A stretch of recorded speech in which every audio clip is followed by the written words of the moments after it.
The bride wore white. The groom wore a gun. Evelyn Cross signed her life away before she could legally buy champagne, handed over like currency to a man who looked at her the way bankers look at collateral. Roman Valenti didn't promise to love her. He promised her a nursery and a security detail. Their wedding night, a contract briefing. Their honeymoon, a fortress with armed guards and medical appointments already scheduled. She thought marriage meant partnership. He taught her it meant production. If you want to see how a gilded cage becomes a battlefield, stay until the end. Like this video and comment your city so I can see how far this story travels. The dress cost more than most people made in a year, and Evelyn couldn't breathe in it. White silk clung to her ribs like a second skin, boned corsetry forcing her spine straight, her shoulders back, her chin up. The seamstress had pinned her into place 3 weeks ago, with the kind of clinical precision usually reserved for surgery, and now she stood in front of a floor-length mirror in a suite at the plaza, looking at a stranger. "You're beautiful," her mother said from somewhere behind her, voice brittle with something that wasn't quite pride. Evelyn didn't answer. Beautiful felt like the wrong word. Prepared, maybe. Packaged. Delivered. Her mother stepped closer, fingers cold as she adjusted the veil. Margaret Cross had the kind of face that photographs well. Sharp cheekbones, pale eyes, a mouth that knew how to smile without meaning it. She'd been doing it for decades, ever since she married into the Cross family and learned that survival meant performance. "Remember what we talked about," Margaret said quietly, smoothing invisible wrinkles from Evelyn's shoulder. "Tonight is just the beginning. The hard part comes after." "The hard part," Evelyn repeated. Her voice sounded distant, like it belonged to someone else. "Producing an heir." Her mother said it the way other mothers might say doing your homework or cleaning your room. Matter of fact. Inevitable. "That's your job now. That's what this is for." Evelyn's stomach turned. She'd known, of course. No one had pretended this was a love match. The Cross family needed the Valenti alliance, needed their money, their muscle, their political reach. And the Valentis needed legitimacy, the kind that came with old money and older names. Evelyn was the transaction that made it all work. Still, hearing it said out loud like that, clinical and cold, made her feel like livestock. "I know," she managed. "Roman is not an easy man." Margaret's hands stilled on Evelyn's shoulders. "But he's practical. If you do what's expected, he'll take care of you. That's more than most women get." The door opened before Evelyn could respond. Her father stepped in, already dressed in his tuxedo, looking like he'd just come from closing a merger, which, in a way, he had. "Car's ready," Thomas Cross said. He barely glanced at his daughter. "We're on schedule." Margaret nodded, stepped back, smoothed her own dress. "She's ready." Thomas looked at Evelyn then, really looked, and for half a second something almost human crossed his face. Regret, maybe. Or just the discomfort of a man who'd spent 18 years treating his daughter like a chess piece and now had to move her off the board. "You understand what this means?" he said. Not a question. "I understand. The family is counting on you." "I know." He nodded once, satisfied, and turned toward the door. Margaret followed. Neither of them hugged her. Neither of them said they loved her. By the time Evelyn walked out of that suite, trailing 6 feet of silk and lace, she felt like she'd already died, and this was just the funeral procession. The ceremony happened in a blur of organ music and camera flashes. The plaza's ballroom had been transformed into something out of a magazine spread. White roses everywhere, candles in crystal holders, silk draped from the ceiling like clouds. There were easily 300 people in attendance, all of them dressed like they were attending a coronation. Politicians, lawyers, business executives, and woven through the crowd like veins of darker blood, the unmistakable presence of Roman's people. Evelyn saw them as she walked down the aisle. Men in expensive suits with dead eyes and bulges under their jackets. Women dripping in diamonds, smiling with mouths that knew how to keep secrets. This wasn't just a wedding, it was a summit. A merger of two worlds that had been circling each other for years, waiting for the right moment to collide. And there, at the end of the aisle, was Roman Valenti. He was 32, tall and broad-shouldered, with the kind of face that would have been handsome if it wasn't so carefully empty. Dark hair, darker eyes, a jaw that looked like it had been carved out of something unforgiving. He wore his tuxedo like armor, and when Evelyn reached him, when her father placed her hand in his, Roman's grip was firm and completely impersonal. He didn't smile, didn't soften, just looked at her the way someone might look at a signed contract, acknowledging receipt, nothing more. The officiant spoke. Evelyn heard maybe half of it, something about love and honor and cherishing, words that meant nothing here, in this room, with this man. When it came time for vows, Roman's voice was steady and flat. I do. Evelyn's turn. Her mouth was dry. The room felt too hot, too bright, too full of watching eyes. I do. The kiss was brief, professional, and cold. Roman's mouth barely brushed hers before he pulled back, already turning toward the crowd. Applause erupted. Cameras flashed. Someone started playing music, something grand and orchestral, and just like that, it was done. Evelyn Cross was gone. In her place stood Evelyn Valenti, a woman she didn't recognize and wasn't sure she wanted to. The reception was worse. There were speeches. Her father talking about family and legacy, Roman's uncle saying something in Italian that got knowing laughs from half the room. There was dancing. Though Roman held her like she was made of glass, he didn't particularly care about breaking. And there were endless introductions, a parade of faces and names she'd never remember, all of them looking at her like they were evaluating a purchase. You did well, someone told her. A woman in her 50s, dripping in emeralds, with a smile that didn't reach her eyes. Roman needs someone like you. Pretty, well-bred, young enough to, well, you know. Evelyn smiled because she had to. Thank you. Just don't expect too much, the woman continued, leaning closer like they were sharing secrets. Roman's not the type to play house, but if you give him what he wants, he'll be generous. That's how these things work. The woman drifted away before Evelyn could respond, leaving her standing alone in a room full of people, feeling more isolated than she'd ever felt in her life. Roman found her an hour later, near the edge of the ballroom. He didn't say anything at first, just appeared at her elbow like a shadow. We're leaving, he said. Already? I have work in the morning. He said it like that explained everything. Maybe it did. The ride to his mansion was silent. They sat in the back of a black SUV with windows so dark Evelyn couldn't see out, couldn't see anything except Roman's reflection in the glass, stone-faced, distant, already somewhere else. There were 2 more SUVs flanking them, full of men with guns. Security, she'd been told. Protection. It felt more like a convoy transporting a prisoner.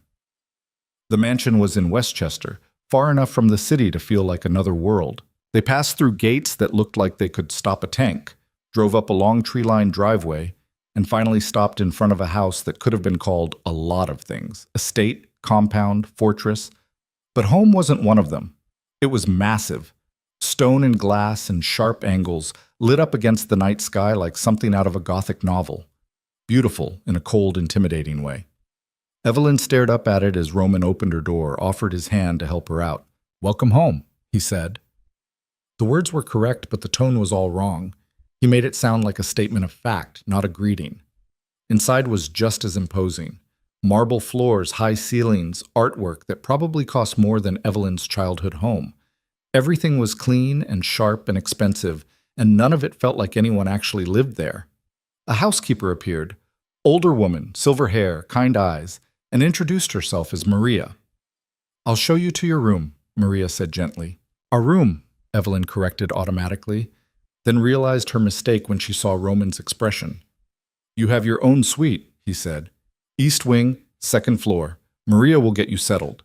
He was already walking away, disappearing down a hallway before Evelyn could process what he'd just said. Separate rooms. On their wedding night. Maria touched her elbow, gentle. Come on, dear. You must be exhausted. The suite was beautiful. Sitting room, bedroom, bathroom, bigger than Evelyn's childhood bedroom, but it was also a very clear message. This wasn't a marriage. It was an arrangement.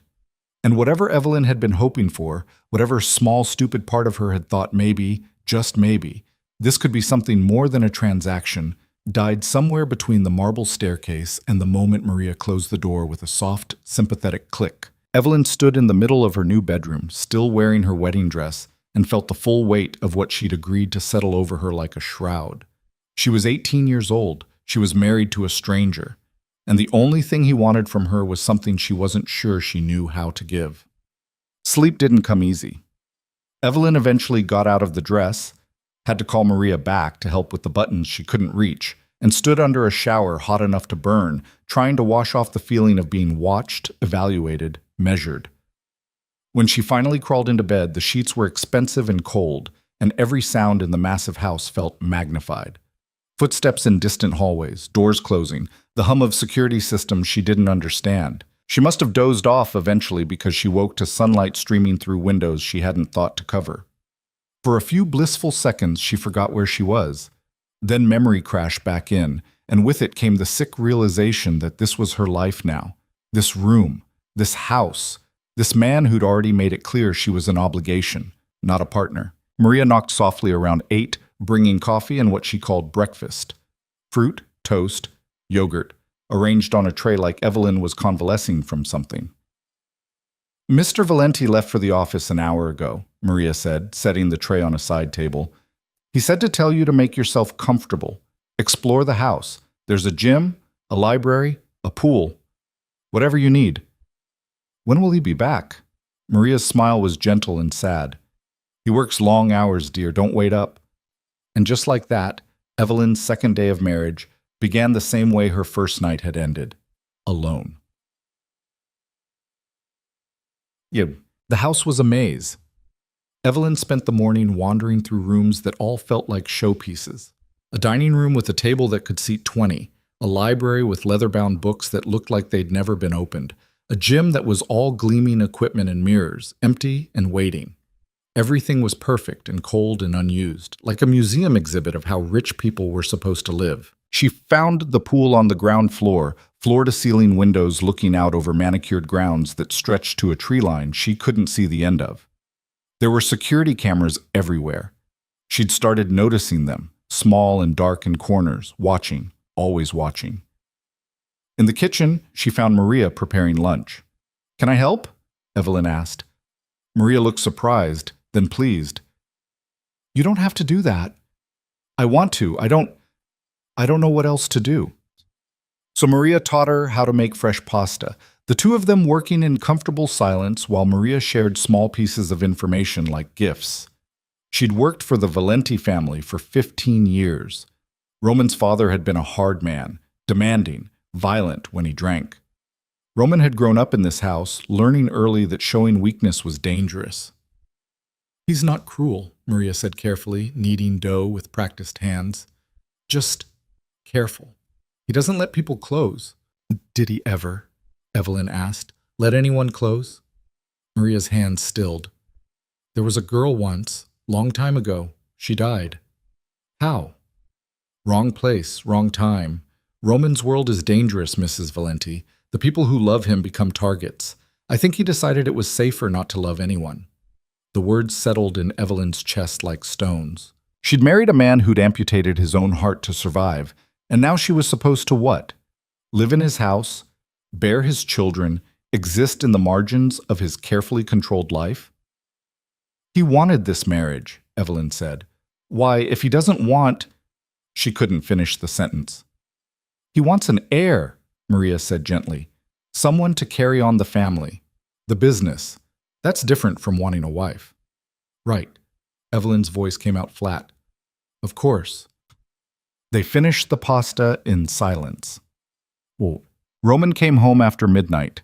Evelyn knew because she was still awake, sitting in her sweet sitting room with a book she wasn't reading. She heard the cars pull up, heard the front door open and close, heard his footsteps on the stairs. They paused outside her door. For a long moment, nothing. Then they continued down the hall. He didn't knock, didn't check on her. Just went to his own room like she didn't exist. 3 days passed like that. Then a week. Roman left early, came home late, and the only time Evelyn saw him was at dinner, when he bothered to come home for it, where they sat at opposite ends of that massive table and made stilted conversation that went nowhere. "How was your day?" she'd ask. "Fine." He'd cut his steak with surgical precision. "Yours?" "Fine." And that was it. That was their marriage. Until the morning, Maria knocked on her door with a different kind of message. "Mr. Valenti wants to see you," she said. "In his study. Now." Evelyn's stomach dropped. In the week and a half she'd been living here, she'd never been summoned. Never been to his study. The sudden change felt ominous. She found him on the first floor, west wing, in a room lined with dark wood and darker secrets. He was standing behind a massive desk, still in his suit from whatever meeting he'd been in, and he wasn't alone. There was another man there, older, gray-haired, carrying a medical bag. "This is Dr. Reeves," Roman said without preamble. "He's going to examine you." Evelyn's blood went cold. "Excuse me?" "A physical, to make sure everything is in order." The clinical detachment in his voice, the way he said it like he was discussing a car inspection, made something snap in Evelyn's chest. "No." Roman's expression didn't change. "It's standard procedure." "I don't care, I'm not livestock. I didn't say you were." "Then stop treating me like it." Her voice came out louder than she'd intended, sharp with weeks of suppressed frustration and humiliation. "You don't talk to me, you don't touch me, you barely look at me, and now you want me to submit to a medical exam like I'm some kind of—" "This is what you agreed to," Roman cut in, and for the first time since she'd met him, there was something other than ice in his voice. Heat, anger, barely controlled. "When you signed that contract, when you walked down that aisle, you knew what this was." "I knew it was a business arrangement. I didn't know I'd be treated like property." "You're my wife." "Then act like I'm a person." Silence crashed down between them, heavy and crackling. Dr. Reeves cleared his throat awkwardly, clearly wishing he was anywhere else. Roman's jaw worked, something dangerous moving behind his eyes. "Wait outside," he told the doctor. Dr. Reeves left quickly, closing the door behind him. Roman moved around the desk, and Evelyn forced herself not to step back, even though every instinct screamed at her to run. "You want to be treated like a person," Roman said quietly. "Fine. Here's the truth. This marriage exists for one reason. You produce an heir, you secure the alliance, and in return you get security, wealth, and a life most women would kill for. I never asked for wealth, or—" "No? Then what did you ask for?" He was close now, close enough that she could smell expensive cologne and something underneath it. Whiskey, smoke, danger. "Because from where I'm standing, you walked into this deal the same as me. You want to pretend this is something it's not? That's your problem. But don't stand there and act surprised when I treat this like what it is." "And what is it?" "A contract." The word landed like a slap. Evelyn felt something inside her crack, something she'd been trying to protect since the wedding. Hope, maybe. The stupid, stubborn belief that maybe this could be bearable. "Then I want to renegotiate," she said. Roman's eyebrows rose slightly. "Excuse me?" "You heard me. If this is a contract, if I'm here to do a job, then I want terms. I want to know what's expected, when it's expected, and what I get in return besides room and board." For a long moment, Roman just stared at her. Then something shifted in his expression. Not quite respect, but close. Acknowledgement, maybe. Recognition that she'd just stopped being a passive participant and started being a player. "All right," he said. "You want terms? Here they are. You will undergo regular medical checkups to ensure you're healthy. When the doctor gives clearance, we will begin trying to conceive. You will maintain your health, follow his recommendations, and present yourself appropriately at any social functions I require your attendance at. In return, you have access to everything in this house, a monthly allowance, and my protection." How romantic. His mouth twitched. Almost a smile. Almost. "This isn't romance. This is reality." "And when I'm pregnant, what then?" "Then you carry the child to term, deliver safely, and raise them according to standards we'll agree on." "Standards?" Evelyn laughed, but there was no humor in it. "You mean I get to be a broodmare and a nanny? You get to be a mother, to a child who will want for nothing, except parents who love each other." Something dark crossed Roman's face. "Love is a luxury we don't have. The sooner you accept that, the easier this will be." Evelyn wanted to scream, wanted to throw something, wanted to run out of this house and never look back. But she was 18 and trapped and terrified, and the only power she had was the power to negotiate. "Fine," she said. But I have conditions too. Such as? You don't summon me for medical exams, you ask. You treat me like a human being, not an acquisition. And when you need me for social functions, you give me advance notice. I'm not a doll you can dress up and trot out without warning. Roman considered this. Anything else? Yes. Dinner. Once a week, just the two of us. You answer my questions honestly and I'll answer yours. Why? Because if I'm going to spend the rest of my life in this house, I'd like to at least know the person I'm sharing it with. He was quiet for a long time. Then, Friday nights, 7 p.m., don't be late. It wasn't a yes exactly, but it also wasn't a no. And the doctor? Evelyn asked. I'll reschedule, with advance notice.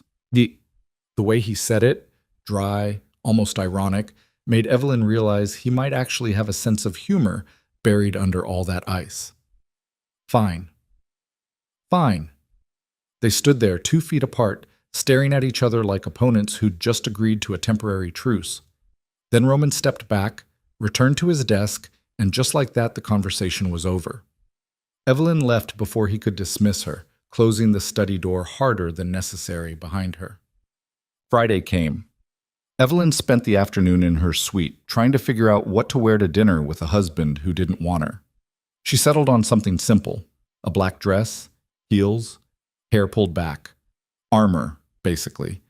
She went downstairs at 6:55 and found Roman already in the dining room, jacket off, sleeves rolled up, looking at his phone with the kind of focus most people reserved for defusing bombs. I'm not late, she said. He glanced up, checked his watch. No, you're not. He pocketed the phone, gestured to the chair at his right. Not the far end of the table this time. Progress, maybe. Maria had outdone herself. Some kind of Italian dish that smelled incredible, wine that probably cost more than a car. Roman poured for both of them without asking if she wanted any. You're 18, he said, but I assume you've had wine before. My father let me have champagne at parties, for appearances. Of course. He raised his glass. 2 appearances. Evelyn clinked hers against his, took a sip. It was good, smooth and dark, and just bitter enough. They ate in silence for a few minutes.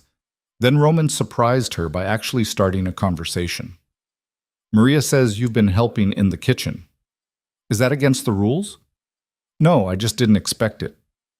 Why? Because rich girls don't know how to cook? Because most women in your position wouldn't bother. He cut his food with the same precision he seemed to apply to everything. They treat this place like a hotel. Maybe I'm not most women. No, Roman said, and something in his voice made Evelyn look up. You're not. It wasn't quite a compliment, but it felt close. Close enough that Evelyn didn't know what to do with it. You promised to answer questions, she said. I did. Why did you really want this marriage? When he started to answer, she cut him off. Not the alliance, not the heir, the real reason. Roman set down his fork, leaned back in his chair. For a long moment, she thought he wouldn't answer. Then, my father built an empire on blood and fear. When he died, I inherited it. The business, the reputation, the enemies, everything. But empires like ours don't last without legitimacy, without roots in something older than violence. Your family has that. History, reputation, connections that don't come from the barrel of a gun. This marriage gives me that. So I'm a coat of paint, making you look respectable, if you want to put it that way. And the heir? Insurance, succession, making sure that when I'm gone, everything I've built doesn't collapse. He picked up his wine, studied it like it held answers. My father taught me that the only thing that matters is legacy, what you leave behind. That's a lonely way to live. It's a realistic way to live. He met her eyes. Your turn. Why did you agree to this? Evelyn hadn't expected the question turned back on her. I didn't have much choice. Everyone has a choice. Not when your family's business is failing and the only thing keeping it afloat is an alliance with someone who has enough money and muscle to scare off the creditors. She took another sip of wine, felt it burn down her throat. My father made it very clear. Marry you or watch everything we have disappear. So you sacrificed yourself. Don't make it sound noble. I was terrified. Are you still? The question caught her off guard. Was she? Terrified of Roman, of this house, of the future stretching out in front of her like a prison sentence? Yes, she admitted, but I'm also angry, and I'm tired of being treated like I don't matter. Roman nodded slowly, like she'd just confirmed something he'd suspected. Fair enough. They finished dinner with something that felt almost like a conversation. He asked about her childhood, what little of it hadn't been consumed by etiquette lessons and family obligations. She asked about his work, and he actually answered, though in broad strokes that left out anything too incriminating. By the time Maria cleared the plates, Evelyn felt like she'd seen a glimpse of something human underneath Roman's armor. Not much, but something. Same time next week, Roman said as they stood to leave. You're actually going to keep doing this? I made a deal. He said it like that explained everything. Maybe it did. Evelyn went back to her suite that night feeling not hopeful exactly, but less hopeless. Like maybe, just maybe, there was a path through this that didn't end with her completely losing herself. She should have known better. The doctor came back 2 weeks later. This time Roman asked first, left a note on her breakfast tray, formal and distant. Dr. Reeves will be here Thursday at 2 p.m. for your checkup. Let Maria know if you need anything. Evelyn almost said no out of spite. But she'd agreed to this, and backing out now felt like giving Roman ammunition. So Thursday at 2, she sat in a room that had been converted into a makeshift medical office and let Dr. Reeves examine her like she was applying for a job. Blood pressure, heart rate, blood work. A physical exam that was professional but still humiliating. Questions about her medical history, her cycle, her family's history of fertility issues. Everything looks good, Dr. Reeves said when he was done. You're young, healthy. I don't foresee any issues. He said it to Roman, who'd been waiting outside. Evelyn heard them through the door, the doctor giving his report like she wasn't even a person, just a specimen. Roman thanked him, and then footsteps, and then the house was quiet again. That night at dinner, their third Friday, Roman brought it up. Dr. Reeves says you're cleared. Evelyn's fork stilled halfway to her mouth. Cleared? Medically for proceeding. She set the fork down carefully. You mean for you to get me pregnant? Yes. The bluntness of it, the complete lack of pretense, made something in Evelyn's chest go tight. And how exactly do you plan to do that? Are we scheduling that too? Roman's jaw tightened. I'm trying to be considerate. Considerate would be treating me like your wife, not a business transaction. You are a business transaction. The words hung between them, ugly and true. Evelyn felt something inside her crack wider, that fragile hope she'd been nurturing shatter into smaller and smaller pieces. Fine, she said. Then let's get it over with. Roman looked at her for a long moment. Then he stood, held out his hand. Come with me. She didn't want to take it, didn't want to follow him up the stairs to his suite, didn't want to be in his bedroom with its massive bed and cold furniture and complete lack of anything personal. But she'd agreed to this. She'd signed the contract. So she took his hand, cold and impersonal, and followed him. Okay, it was clinical. That was the only word for it. Roman touched her like she was fragile and temporary, like he was completing a task he found distasteful but necessary. There was no tenderness, no warmth, just mechanical precision and grim determination. When it was over, he rolled away, put his back to her, and said, You can go back to your room now. Evelyn lay there for a moment, staring at the ceiling, feeling more alone than she'd ever felt in her life. Then she got up, gathered her clothes, and walked back to her own suite without saying a word. She cried that night, quietly, into her pillow where no one could hear her. Not because it had hurt. It hadn't, not really. But because this was her life now. This cold, empty transaction was what she'd signed up for, what she'd agreed to, and there was no way out. 3 weeks later, she took a pregnancy test. It was positive. Evelyn told Roman at dinner. She'd spent all day trying to figure out how to say it, rehearsing different approaches, but in the end, she just blurted it out between the salad and the main course. I'm pregnant. Roman's fork paused. He set it down carefully, looked at her with an expression she couldn't read. You're sure? I took 3 tests. They were all positive. I have an appointment with Dr. Reeves next week to confirm. Good. He picked up his wine, took a sip. That's good. That was it. No celebration. No acknowledgement that this was supposed to be a momentous occasion. Just good, like she'd told him the car had been washed or dinner was ready. Evelyn felt something inside her go numb. Yeah, she said. Good. The rest of dinner passed in silence. When it was over, Roman went to his study. Evelyn went to her suite. And somewhere in the massive empty space between them, the last fragile thread of connection snapped. She was pregnant with his child, living in his house, carrying his name, and she'd never felt more alone. The doctor confirmed it a week later with blood work and an ultrasound that showed something the size of a grain of rice.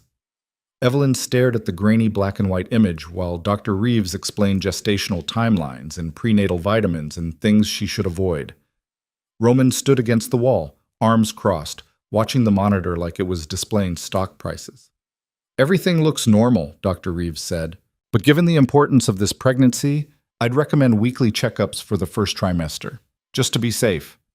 Whatever you think is necessary, Roman said. Evelyn wanted to ask if she got a say in this, but she already knew the answer. The baby wasn't hers. Not really. It was the product they'd contracted for, and Roman was simply ensuring quality control. I'll have Maria adjust your diet, Roman told her on the drive home. More protein, less caffeine, doctor. Reeves will send over a list. I can read a pregnancy book. I'd rather trust a professional. I'm the one who's pregnant, and I'm the one making sure nothing goes wrong. He said it without heat, just flat certainty. Like her opinion was a minor variable he'd already accounted for and dismissed. Evelyn turned to look out the window, watching Westchester roll past in a blur of expensive houses and manicured lawns. 6 months ago, she'd been planning for college. Now she was 19, married, pregnant, and angrier than she'd ever been in her life. The house felt smaller after that. Or maybe Evelyn just felt more trapped. Maria started following Dr. Reeves' instructions with the kind of militant precision usually reserved for heads of state: portion-controlled meals, scheduled rest periods, daily walks around the grounds with one of Roman's security guards trailing 20 feet behind like she might make a run for it. It's for your safety, Maria said when Evelyn complained. I'm walking in circles in my own yard. Mr. Valenti's orders. Everything was Mr. Valenti's orders now. What she ate, when she slept, which parts of the house she could access. The gym was off limits, too much risk. The pool too. Even the library had certain sections that were suddenly closed off, doors locked without explanation. Evelyn started testing boundaries just to see what would happen. She stayed up past her assigned bedtime reading. She skipped a scheduled rest period to help Maria in the kitchen. Small rebellions that felt pathetic even as she committed them. Roman noticed. You're not following the schedule, he said at dinner 2 weeks into the new regime. I'm pregnant, not sick. Dr. Reeves was very clear about the importance of routine. Dr. Reeves isn't the one living like a prisoner. Roman's fork paused. He set it down with careful precision. You think you're a prisoner? I think I haven't left this property in a month. I think I can't walk 10 feet without someone following me. I think you've turned this into a medical facility instead of a home. I'm protecting my investment. The words landed like a punch. Evelyn felt her face go hot, her hands clenching under the table. Your investment. That's what this is. No. This is a baby. Your baby. Our baby, whether you want to pretend otherwise or not. Something flickered across Roman's face, too fast to read, gone before she could name it. He picked up his wine, took a long drink, and when he spoke again, his voice was carefully controlled. The baby is important to me. That's why I'm being careful. You're being controlling. I'm being practical. You're being cruel. The silence that followed was sharp enough to cut. Roman stood abruptly, his chair scraping against the floor. I have work to do, he said, and left before Evelyn could respond. She sat alone at the table, staring at her half-eaten dinner, and tried very hard not to cry. She was tired of crying, tired of feeling small and powerless and trapped, but she didn't know what else to do. Maria appeared in the doorway, quiet as always. Come on, dear, let's get you to bed. I'm not tired. Then we'll sit in your room and talk. Come on. Evelyn followed because there was nothing else to do. Maria helped her upstairs, settled her on the couch in her sweet sitting room, and brought tea that smelled like chamomile and something else Evelyn couldn't identify. "He's not trying to hurt you," Maria said after a while. "Could have fooled me." "He's scared." Evelyn laughed, sharp and bitter. "Roman Valenti doesn't get scared. Everyone gets scared. They just show it differently." Maria poured herself tea, settled into the opposite chair. His mother died when he was 8, complications from childbirth with his younger brother. The brother died too. Mr. Valenti, Roman's father, blamed her, said she'd been careless, hadn't followed instructions. Roman grew up thinking that pregnancy was dangerous, that one mistake could cost everything. The words settled over Evelyn like a weight. She'd known Roman's mother was dead, but she hadn't known how, hadn't known there'd been a brother who never made it. "That's not my fault," she said quietly. "No, but you're carrying his child, and he's terrified history will repeat itself. So he tries to control everything, make it safe, make it certain." Maria's smile was sad. "It's not right, but it's all he knows." Evelyn stared into her tea. "What am I supposed to do with that?" "Whatever you want, dear. But maybe understanding why he's like this makes it a little easier to bear." It didn't, not really. But later, lying in bed with her hand on her stomach where nothing showed yet, but everything was changing, Evelyn thought about an 8-year-old boy watching his mother die and decided that maybe Roman wasn't just cruel. Maybe he was damaged in ways that made cruelty feel like protection. It didn't excuse anything, but it explained some things. The weekly checkups continued. Every Thursday at 2, doctor. Reeves would arrive with his equipment and his kind eyes and his professional demeanor that made Evelyn feel like a specimen. Roman always attended, standing against the wall with his arms crossed, listening to the doctor recite vitals and measurements like they were quarterly earnings. Week 8, the baby had a heartbeat. Evelyn heard it through the ultrasound monitor, fast and fluttering, impossibly fragile. She looked over at Roman to see if he felt it too, that sudden overwhelming reality of what they'd created, but his face was carefully blank. "Strong heartbeat," Dr. Reeves said. "That's good." "And the risk factors?" Roman asked. "At this stage, still elevated. The next month is critical. If we can get to 12 weeks without complications, we'll be in much better shape." Roman nodded. "What else should we be doing?" "Continue current protocols. No stress, adequate rest, proper nutrition. Mrs. Valenti seems to be tolerating everything well." They talked about her like she wasn't there. Evelyn tuned them out, staring at the ultrasound image where that tiny heartbeat pulsed. Her baby. Whatever else was true, whatever this marriage was or wasn't, that was real. After the doctor left, Roman found her in the library. She'd started spending more time there despite the locked sections, reading everything she could get her hands on just to have something to do. "You okay?" he asked. Evelyn looked up, surprised. He almost never checked on her outside of scheduled interactions. "Fine." The heartbeat was strong. "I heard." He stood there awkwardly, like he didn't know what to do with himself. Then, "Do you need anything?" The question was so unexpected that Evelyn didn't know how to answer. Did she need anything? She needed freedom. She needed choices. She needed to feel like a person instead of an incubator. But those weren't things Roman could give her. "No," she said. "I'm fine." He nodded and left.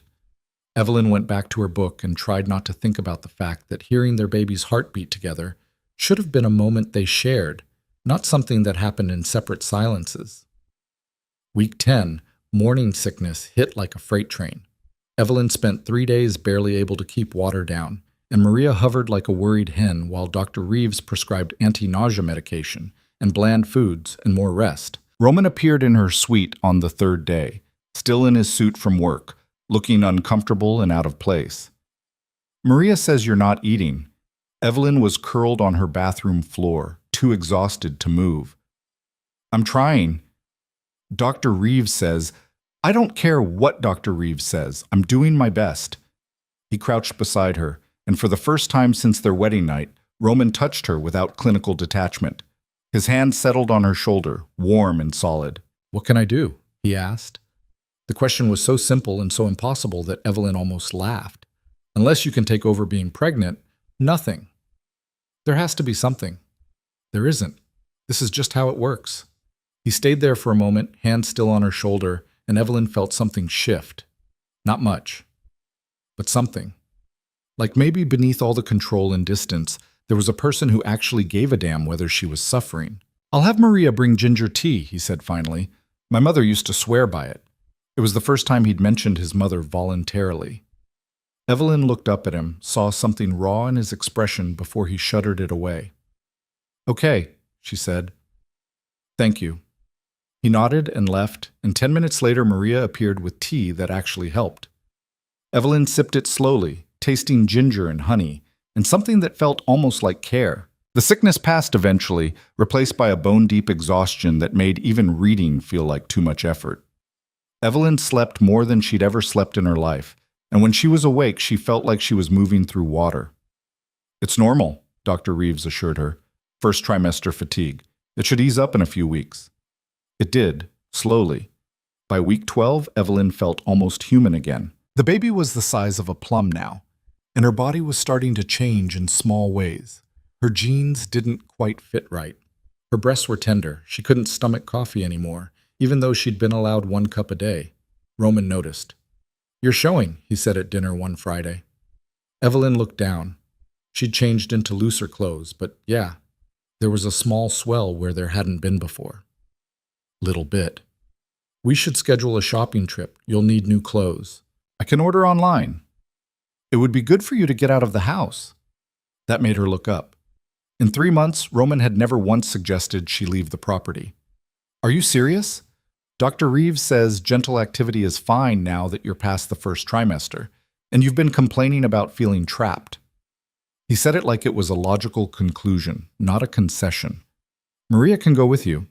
And security. Of course, security. It's not negotiable." "I didn't think it was."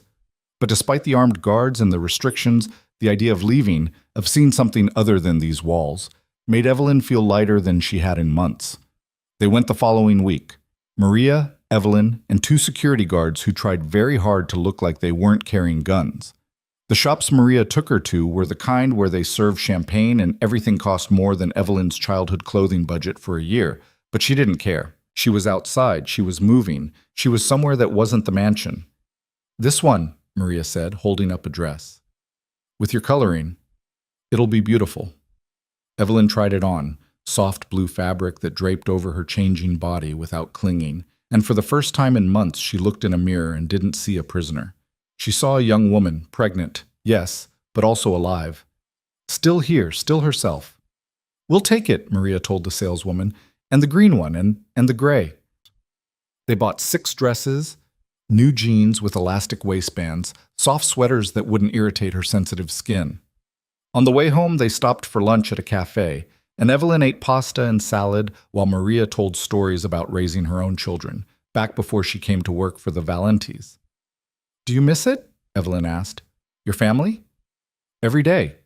But my kids are grown now, have families of their own. And this job pays well enough to help with their mortgages, college funds." Maria smiled. "Besides, someone needs to look after you and Mr. Valenti. We're not children." "No, but you're both young people trying to figure out how to live with choices you didn't really want to make. That's harder than being a child." The words stayed with Evelyn on the drive home. Choices she didn't want to make. That described her entire life, didn't it? Marrying Roman. Getting pregnant. Living in this house under his rules. But Maria was right. Roman was trapped too, just in different ways. He was waiting when they got back, standing in the foyer like he'd been watching for the car. "How was it?" he asked. "Fine. Good." Evelyn held up her shopping bags. "Maria has excellent taste." "She usually does." He looked at Maria.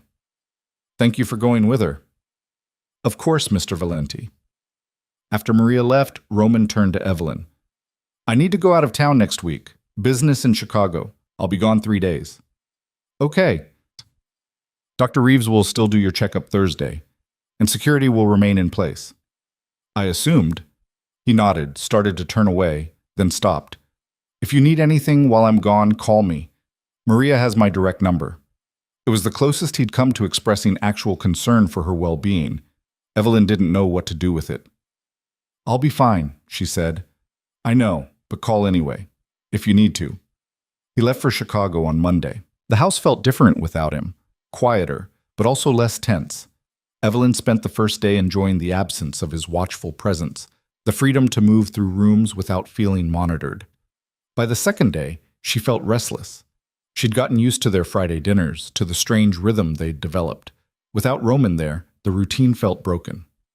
Thursday's checkup went smoothly.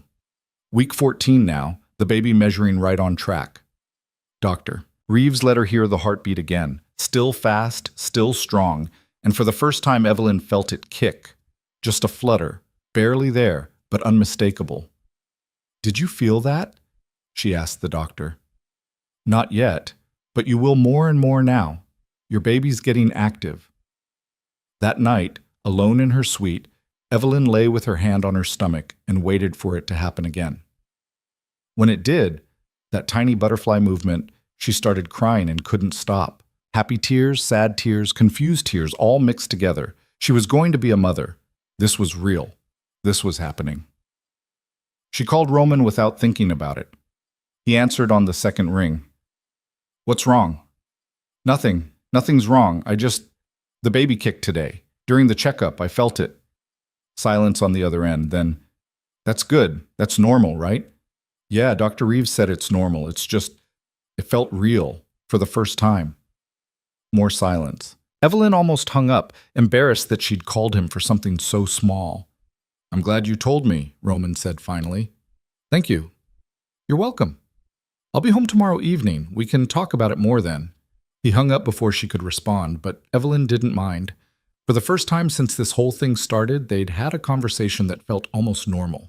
Almost like two people having a baby together instead of two parties fulfilling a contract. Roman came home late Friday, missed dinner, but found Evelyn in the library afterward. "Sorry I missed dinner," he said. "The flight was delayed." "It's okay."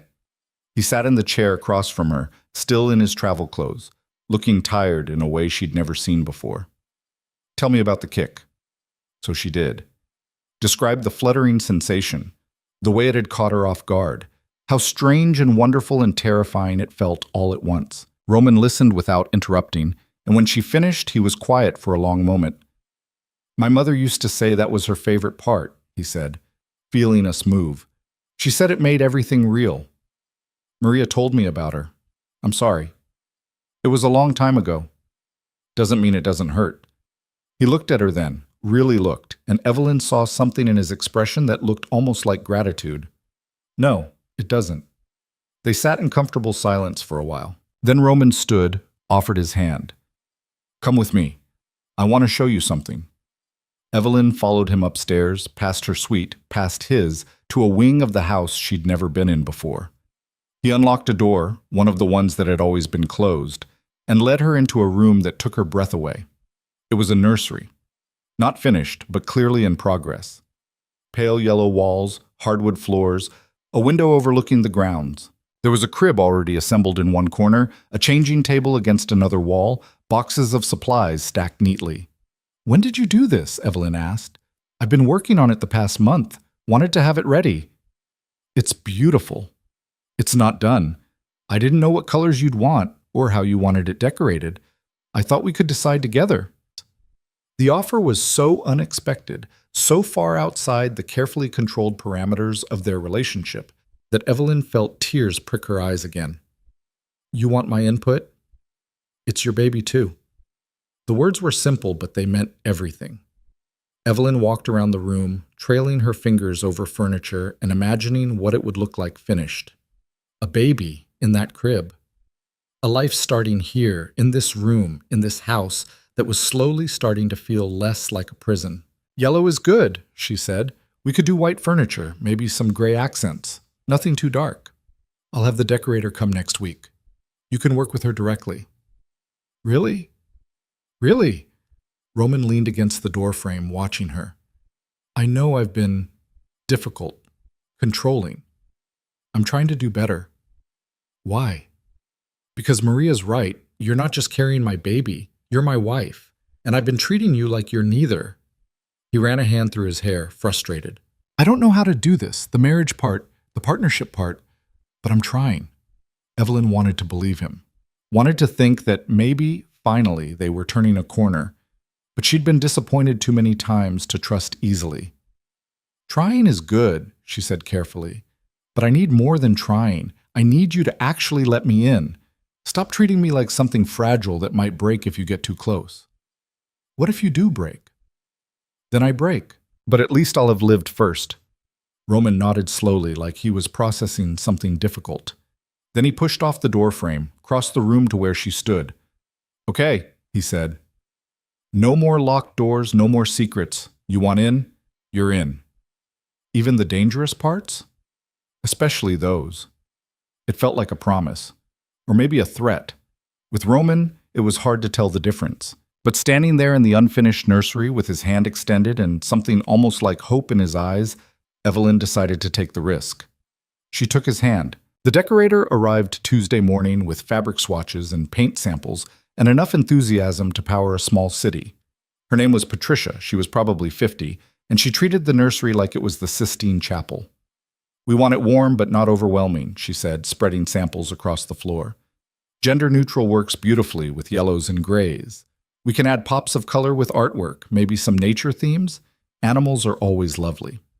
Evelyn knelt beside her, running her fingers over soft cottons and linens.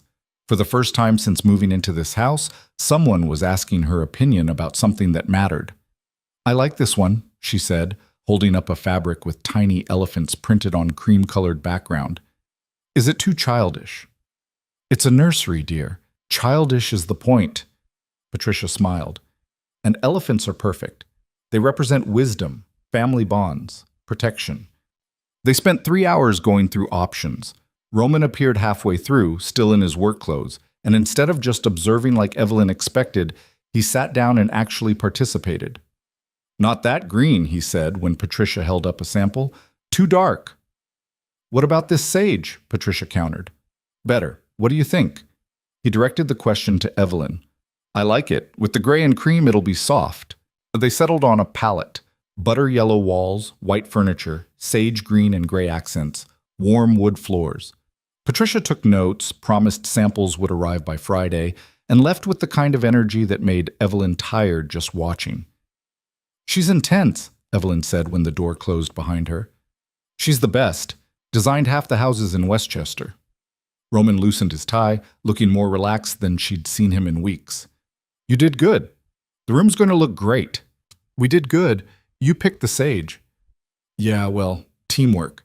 He said it like the word was foreign, which maybe it was. That Friday at dinner, Roman brought up something Evelyn hadn't expected. "There's a charity gala next month. My family sponsors it every year. I need you there." Evelyn set down her fork. "What kind of gala?" "The kind where people with too much money pretend to care about causes while networking and making deals." He said it with the dry honesty she'd come to appreciate. "You'll need a dress, something formal. Patricia can help if you want." "Will I be showing by then?" "Probably. We'll work around it." "And what exactly am I supposed to do at this thing?" "Smile. Make small talk. Look like we're a happy couple." Roman took a drink of his wine. "People will ask about the baby. We need a unified story." "Which is what?" "That we're thrilled, that everything's going well, that we're building a life together." "So we lie. We present the version of the truth that's useful." He met her eyes. "This is part of the deal, Evelyn. The public face. Can you handle it?" She wanted to say no. Wanted to tell him that parading around pretending to be something they weren't sounded like a special kind of torture, but she'd agreed to attend social functions. It was in the contract she'd negotiated. "I can handle it," she said, "but I want to know what I'm walking into. Who'll be there, what they know about us, what topics are off limits." "Fair enough. I'll brief you before we go." The gala became something to prepare for, a deadline that gave structure to the following weeks. Patricia helped Evelyn find a dress, midnight blue silk that draped beautifully over her growing stomach without hiding it. Maria taught her how to navigate formal place settings and remember names and deflect personal questions with grace. Roman drilled her on key players in his world, the politicians he did business with, the families he was allied with, the ones he was actively at war with, but had to be civil to in public. It was like learning a language where every word had 3 meanings, and saying the wrong thing could get someone killed. "Antonio Marchetti will be there," Roman said one evening, showing her a photo. Older man, silver hair, expensive suit, eyes like a shark. He runs the Eastern Territories. We have an understanding, but he's been pushing boundaries lately. If he approaches you, be polite, but don't engage beyond pleasantries. What kind of boundaries? The kind that involve territory I've already claimed.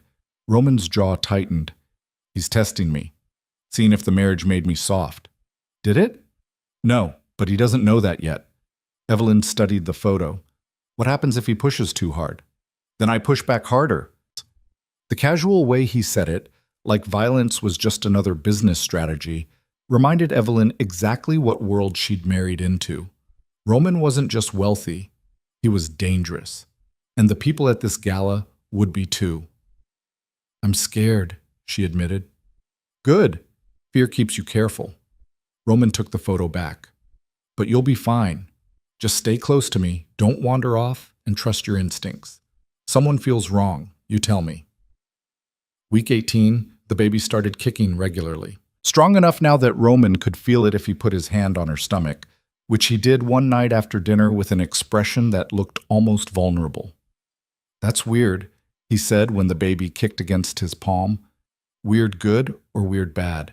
Just weird, like there's actually a person in there. There is actually a person in there. I know, it's just different when you can feel it. He kept his hand there, waiting for another kick. When it came, he smiled, small and brief, but real. Strong. She takes after her father. Roman's eyes snapped to hers. She? Or he? I don't know yet. Won't know for another month. Evelyn put her hand over his. Do you care? Which it is.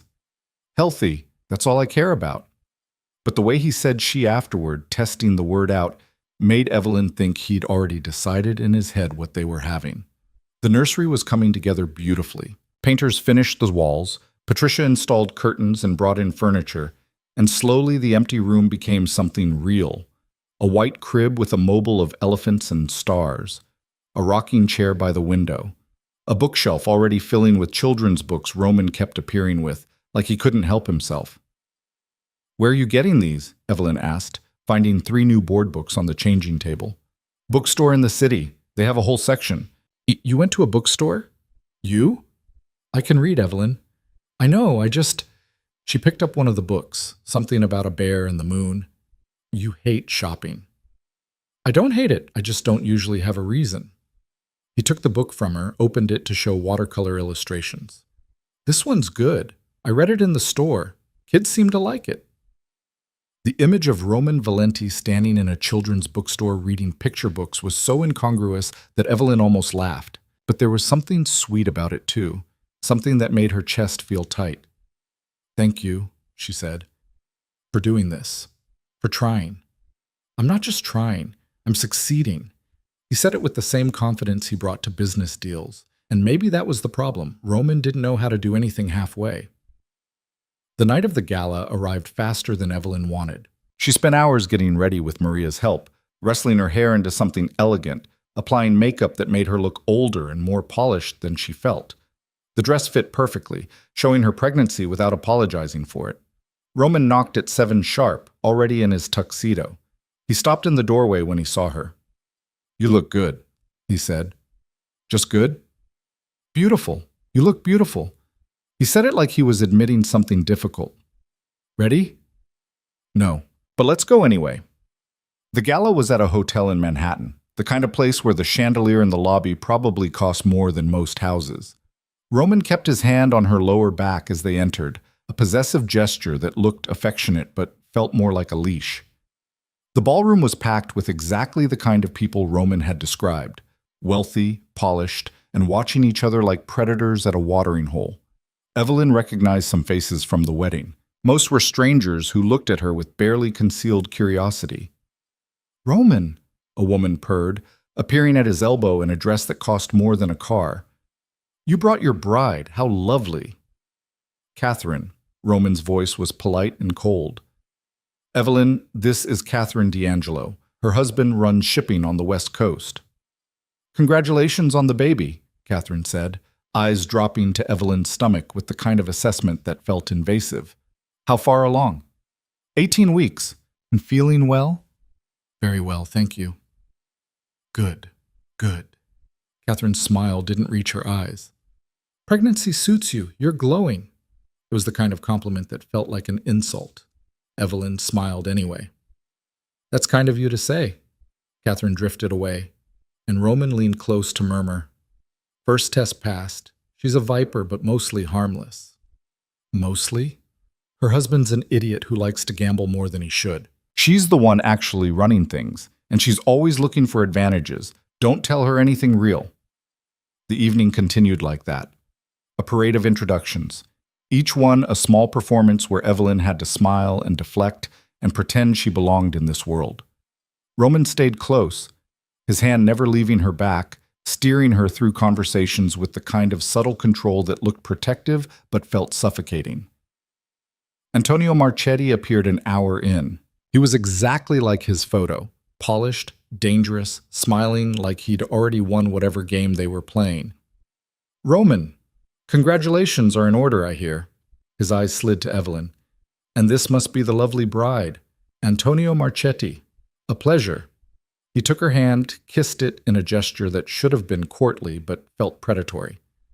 Evelyn resisted the urge to pull away. Nice to meet you, she said. The pleasure is mine. Roman's been keeping you hidden away. We were beginning to think you were a myth. Just private, Roman said, edge in his voice now. Evelyn's health comes first. Of course, though I hope that means you're not neglecting other responsibilities. Marchetti's smile sharpened. The Eastern Expansion Project, for instance. I haven't heard back on my proposal. Because the answer's no. Perhaps we could discuss the answer's no, Antonio. Enjoy the gala. Roman guided Evelyn away before Marchetti could respond, his hand tight on her back. When they were far enough away, he exhaled slowly. That was him testing me, he said, seeing if having a pregnant wife makes me easier to manipulate. What project is he talking about? Something that would give him access to territory I control. He's been circling it for months. Roman's jaw tightened. He's going to push harder now. Think I'm distracted. Are you? He looked at her then, something complicated in his expression. Yeah, but not the way he thinks. They made it through dinner without incident. Evelyn sat beside Roman at a table full of people who spoke in careful code about things she only half understood. Business deals that weren't quite legal, political favors, territory disputes dressed up as real estate investments. She was exhausted by the time dessert arrived, her back aching and her feet screaming in heels she wasn't used to wearing anymore. Roman noticed. We can leave after the speeches, he said quietly. I'm fine. You're in pain, I can tell. It's just my back. The baby's getting heavy. His hand moved to her lower back, pressing gently where it hurt most. The relief was immediate. Evelyn leaned into the touch without thinking, and Roman kept his hand there through the rest of dinner, rubbing small circles that probably looked affectionate to anyone watching. Maybe that was the point. Maybe it was all performance. But it felt real. The speeches started after dessert. Charity organizers thanking donors, a local politician saying words that meant nothing, Roman himself taking the microphone to talk about his family's commitment to the community. He was good at it, smooth and confident, saying exactly what people wanted to hear without promising anything concrete. When he returned to the table, Evelyn squeezed his hand. Good speech. Liar. It was boring as hell. It was appropriately boring for the occasion. He almost smiled. Almost. They left shortly after, Roman guiding her out through a side exit, where a car was already waiting. The drive home was quiet, both of them too tired to talk. Evelyn kicked off her heels as soon as they were in the car, groaning with relief.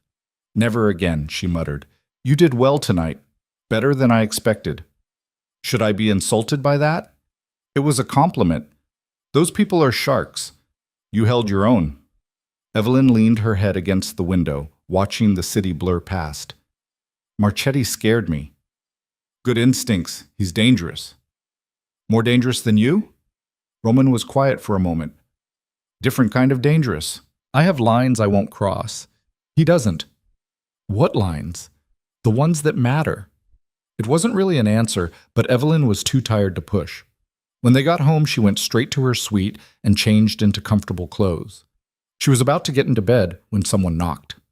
Roman stood in the doorway, out of his tuxedo and into casual clothes that made him look younger, less intimidating. "You're back," he said. "It's still hurting." "How do you know?" "You're moving like it is. Come here." He led her to the couch, had her sit, and before she could protest, his hands were on her back, working the knots out of her muscles with surprising gentleness. Evelyn bit back a groan. "Where'd you learn to do this?" she asked. "Physical therapist after I got shot a few years ago. Taught me pressure points." His thumbs dug into a particularly tight spot, and Evelyn hissed. "Sorry." "Better?" "Yeah." "What do you mean you got shot?" "Exactly what it sounds like. Shoulder. Healed fine." He said it so casually, like getting shot was just an occupational hazard, which in his world it probably was. Evelyn tried to process that, tried to reconcile this man giving her a back rub with someone who'd survived a gunshot wound. "Does it still hurt?" she asked. "Sometimes. When it rains." His hands moved lower, working the muscles along her spine.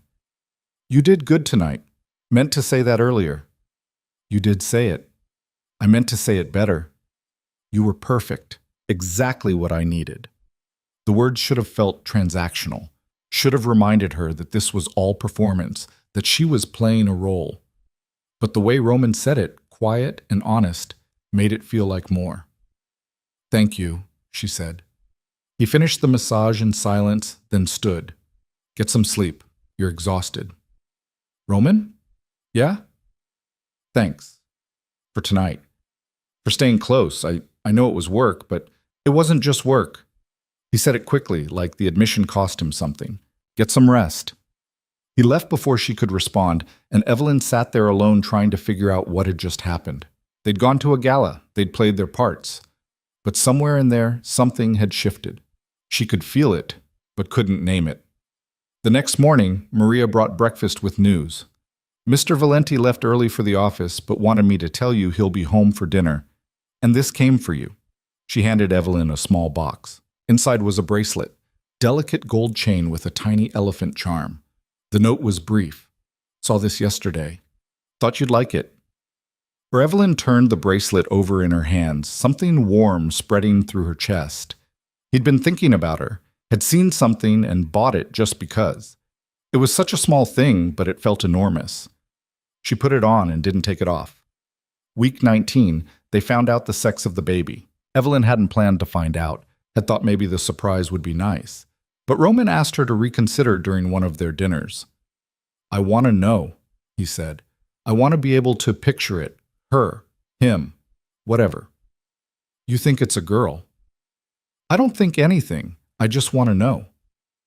So at the next appointment, with Roman standing beside her and Dr. Reeves moving the ultrasound wand across her stomach, they found out. "Congratulations," Dr. Reeves said. "You're having a daughter." Roman's hand found Evelyn's and squeezed, hard. When she looked over at him, his eyes were locked on the monitor where their daughter, was moving and kicking and very much real. "A girl," he said quietly. "Yeah." "We're having a daughter." "We are."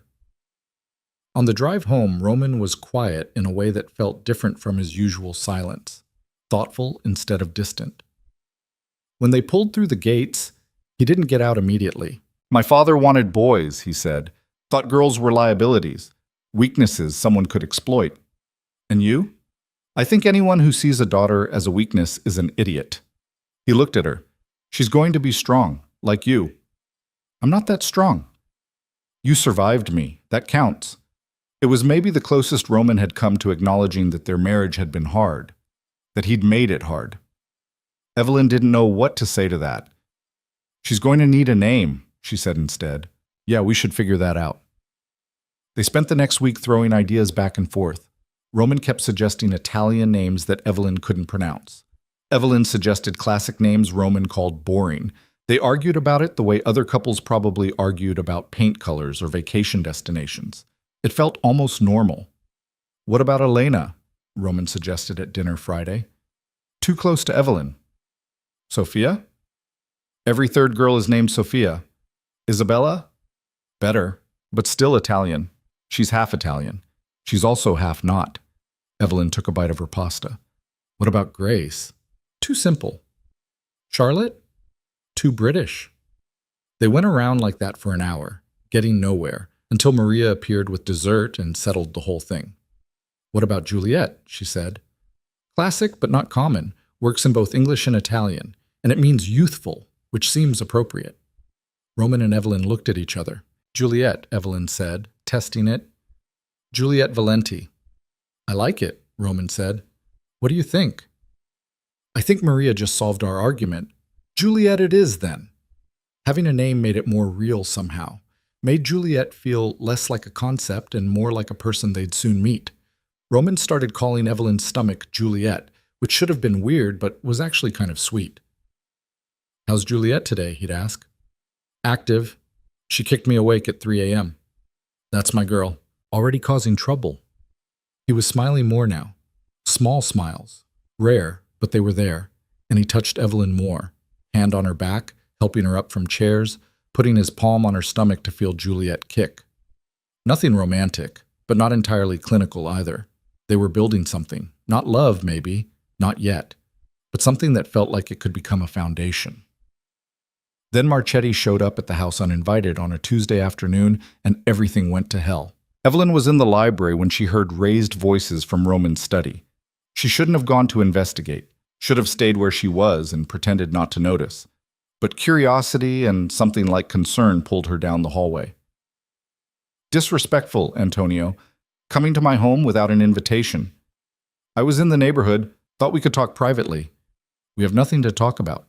"I disagree. The Eastern Territory is worth millions. My proposal gives you a cut without the overhead. It's smart business. It's encroachment dressed up as partnership." Evelyn stopped outside the study door, heart pounding. Through the crack, she could see Roman behind his desk, Marchetti standing in front of it with 2 men flanking him. Security, probably. Or worse. "I'm offering you a fortune, Roman. All you have to do is step aside. And if I don't, then we have a problem." The threat was clear even to Evelyn. Roman's posture changed, subtle but unmistakable. Predator recognizing another predator. "Get out of my house," Roman said. Voice very quiet now. Very dangerous. "Be reasonable. I said get out." Marchetti smiled, slow and cold. "You're making a mistake. That pretty wife of yours, that baby on the way, makes a man vulnerable. Makes him think twice about starting wars he can't finish." Roman moved so fast Evelyn barely saw it. 1 second he was behind the desk, the next he had Marchetti by the throat, slammed against the wall hard enough to rattle the windows. "You threaten my family again," Roman said, "and I will bury you so deep no one will ever find the pieces. Understand?" Marchetti's men stepped forward, but Roman's security appeared from somewhere, guns drawn, and suddenly the study was full of armed men and violence waiting to happen. "Understand?" Roman repeated. "Yes," Marchetti choked out. Roman released him, stepped back. "Get out. All of you. If you set foot on my property again, I'll consider it an act of war." Marchetti straightened his jacket, nodded to his men. On his way out, he saw Evelyn in the hallway. His smile widened. "Mrs. Valenti, lovely to see you again." Then he was gone, his men following, and Evelyn stood frozen in the hallway trying to process what she'd just witnessed. Roman appeared in the study doorway, saw her, and his expression went carefully blank. "How much did you hear?" "Enough. He threatened us, threatened Juliet." "He won't do anything. It was posturing." "You don't know that." Roman crossed to her, hands settling on her shoulders.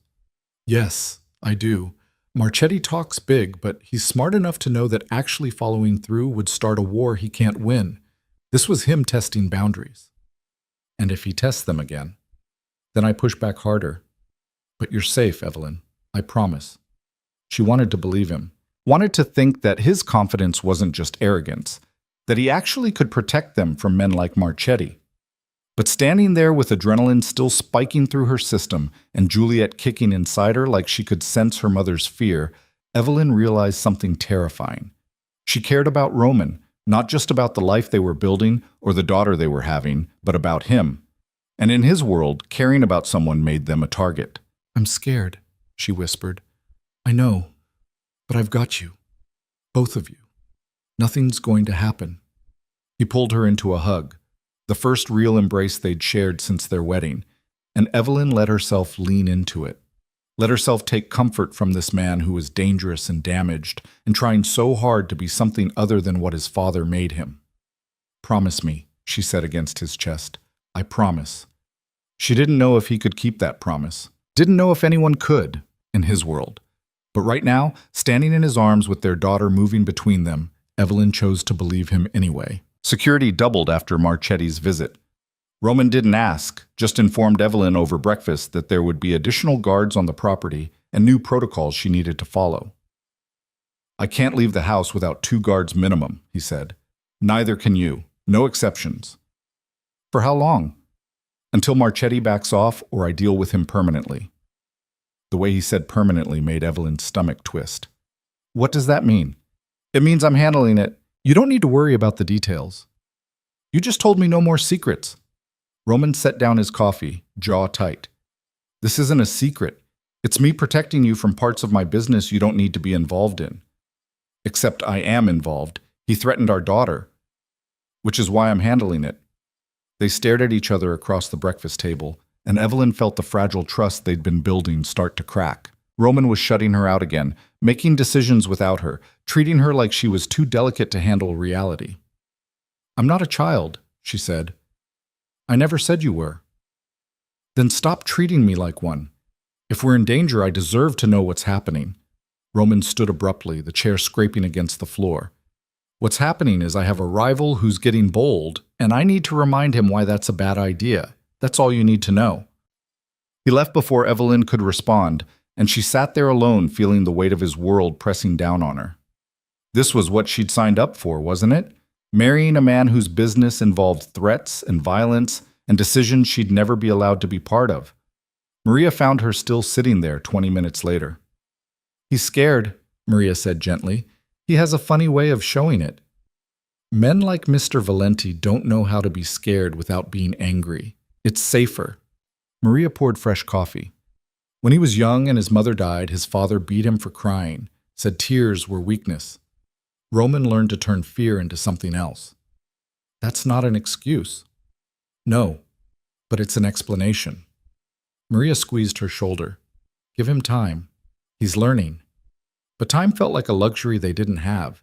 Over the next week, Roman disappeared into his work with the kind of intensity that felt like obsession. He left early, came home late, missed their Friday dinner without explanation. When Evelyn did see him, he was on the phone speaking rapid Italian with people whose names she didn't recognize. The house felt like it was holding its breath.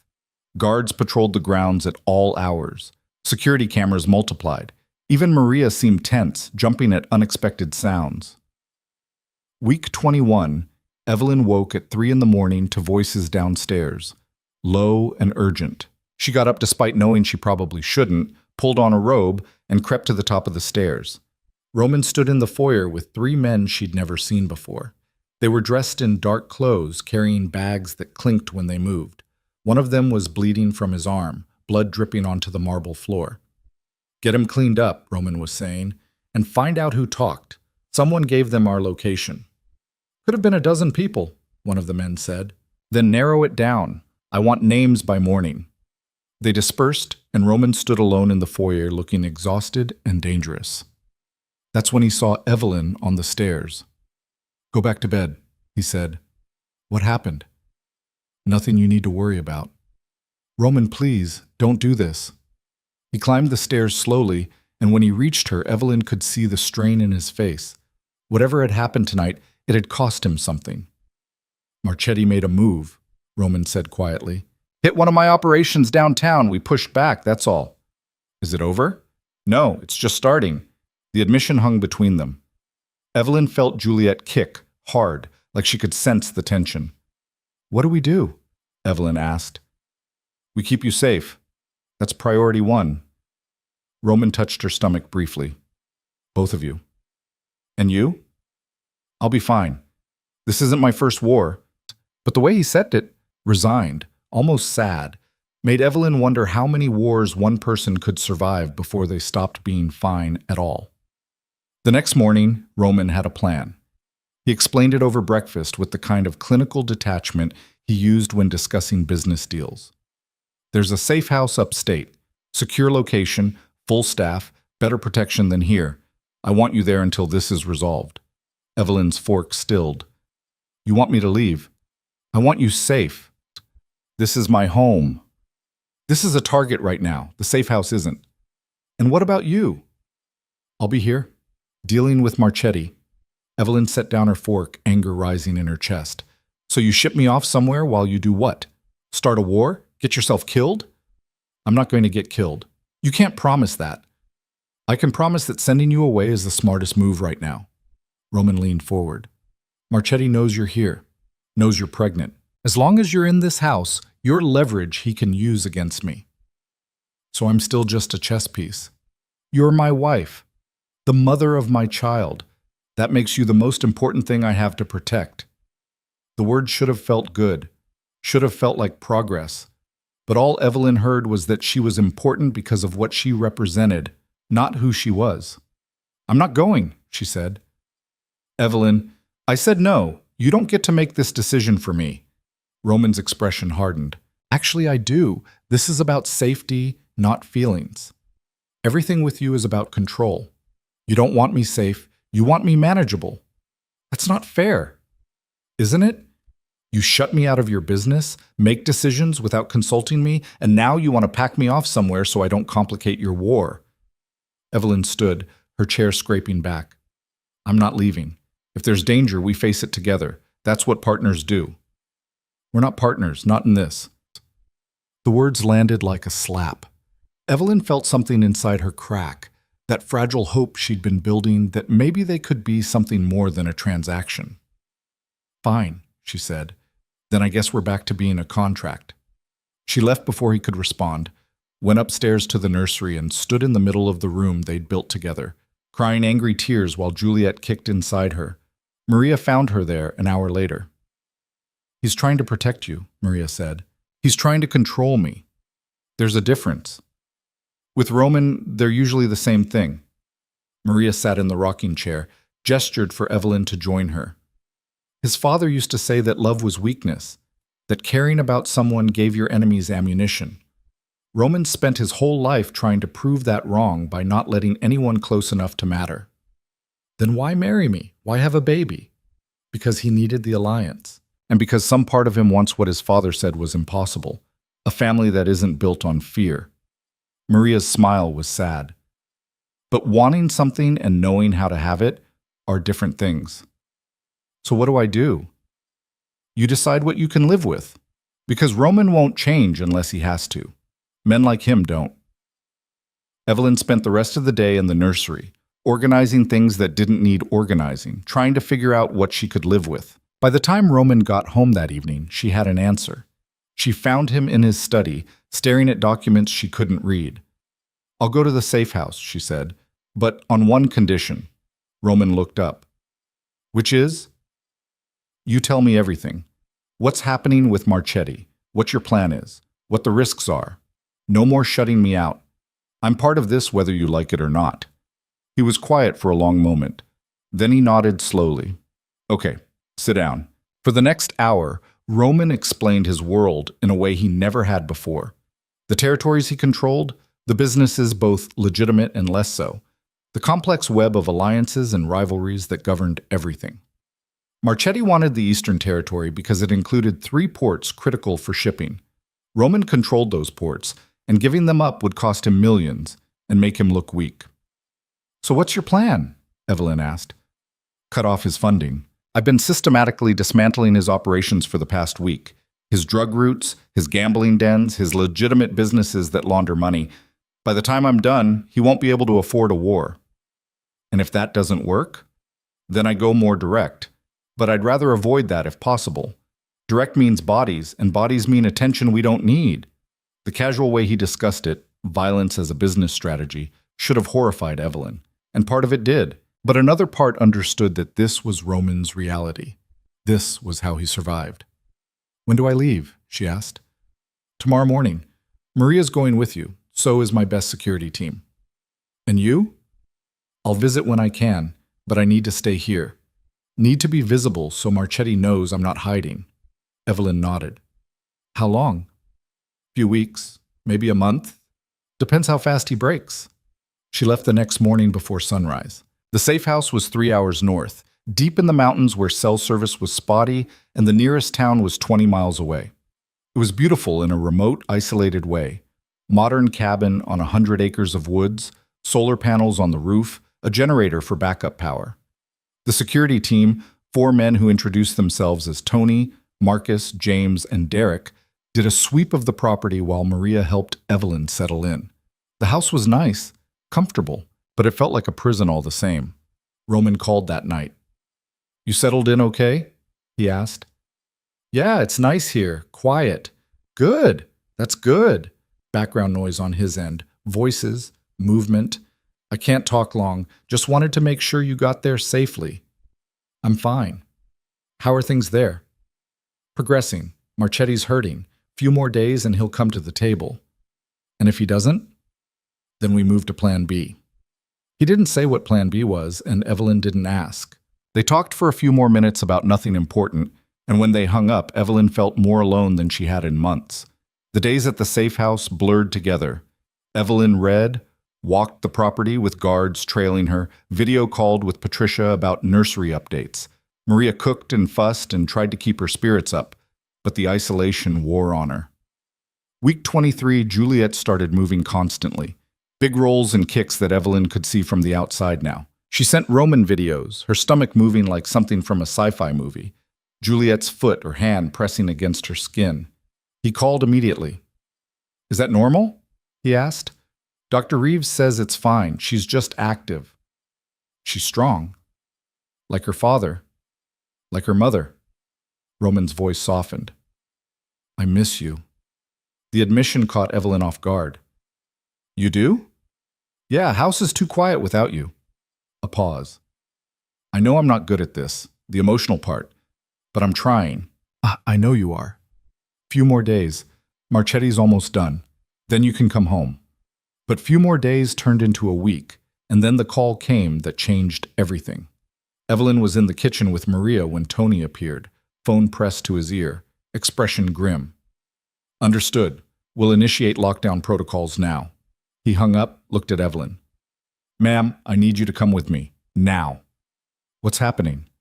"Marchetti's made a move. We're going to the panic room until we get the all clear." "Where's Roman?" "At the mansion. He's secure. But we're not taking chances." The panic room was in the basement, reinforced steel walls, independent air supply, enough food and water for a week. It looked like something out of a bunker, and Evelyn's heart hammered as Tony sealed them inside. "How long do we stay here?" Maria asked. "Until Mr. Valenti or I get confirmation it's safe. Could be an hour, could be longer." It was 4 hours. 4 hours of sitting in artificial light while Evelyn's imagination ran wild. 4 hours of wondering if Roman was okay, if Marchetti had made his move against the mansion, if the war had finally turned hot. When Tony's phone finally rang, Evelyn nearly jumped out of her skin. Yeah, she's fine. Okay, putting you on now." He handed the phone to Evelyn. "Mr. Valenti?" "Are you okay?" Roman's voice was rough, strained. "I'm fine. What happened?" "Marchetti hit the mansion. Full assault. 20 men, heavy weapons. They're all dead or in custody." A pause. "I'm fine. Not hurt. But the house is a mess and I need you to stay there until we're sure there aren't more coming." "How bad is it?" "Bad enough. But we won. Marchetti's broken. His own people are turning on him. It's over, Evelyn. Really over." She should have felt relief, should have been grateful that the threat was neutralized, that they were safe. But all she could feel was the sick realization of how close she'd come to losing him. "I want to come home," she said. "Not yet. Give it another day. Let me clean this up first." But Evelyn was done waiting, done being protected from reality. "I'm coming home tomorrow with or without your permission." "Evelyn?" "I mean it, Roman. I'm your wife. When someone attacks our home, I don't hide in the mountains. I come back." Silence on the other end. Then, "Okay, tomorrow. I'll send a car." That night, Evelyn barely slept. She kept thinking about Roman in that mansion, fighting off 20 armed men, surviving something that should have killed him. Kept thinking about what would have happened if it had gone differently. The car arrived at dawn. A new SUV with bulletproof glass and a driver who looked like he could bench press a truck.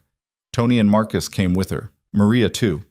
The drive back felt longer than it had leaving, every mile stretching out while Evelyn's anxiety built. When they finally pulled through the gates, Evelyn saw the damage. Bullet holes in the stone facade, windows blown out.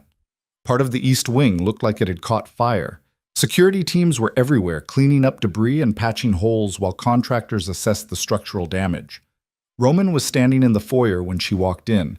He had a bandage on his left arm and a cut above his eyebrow, but he was alive. That was all that mattered. Evelyn crossed to him without thinking, and Roman pulled her into a hug that felt desperate. "You're okay," she said against his chest. "I'm okay.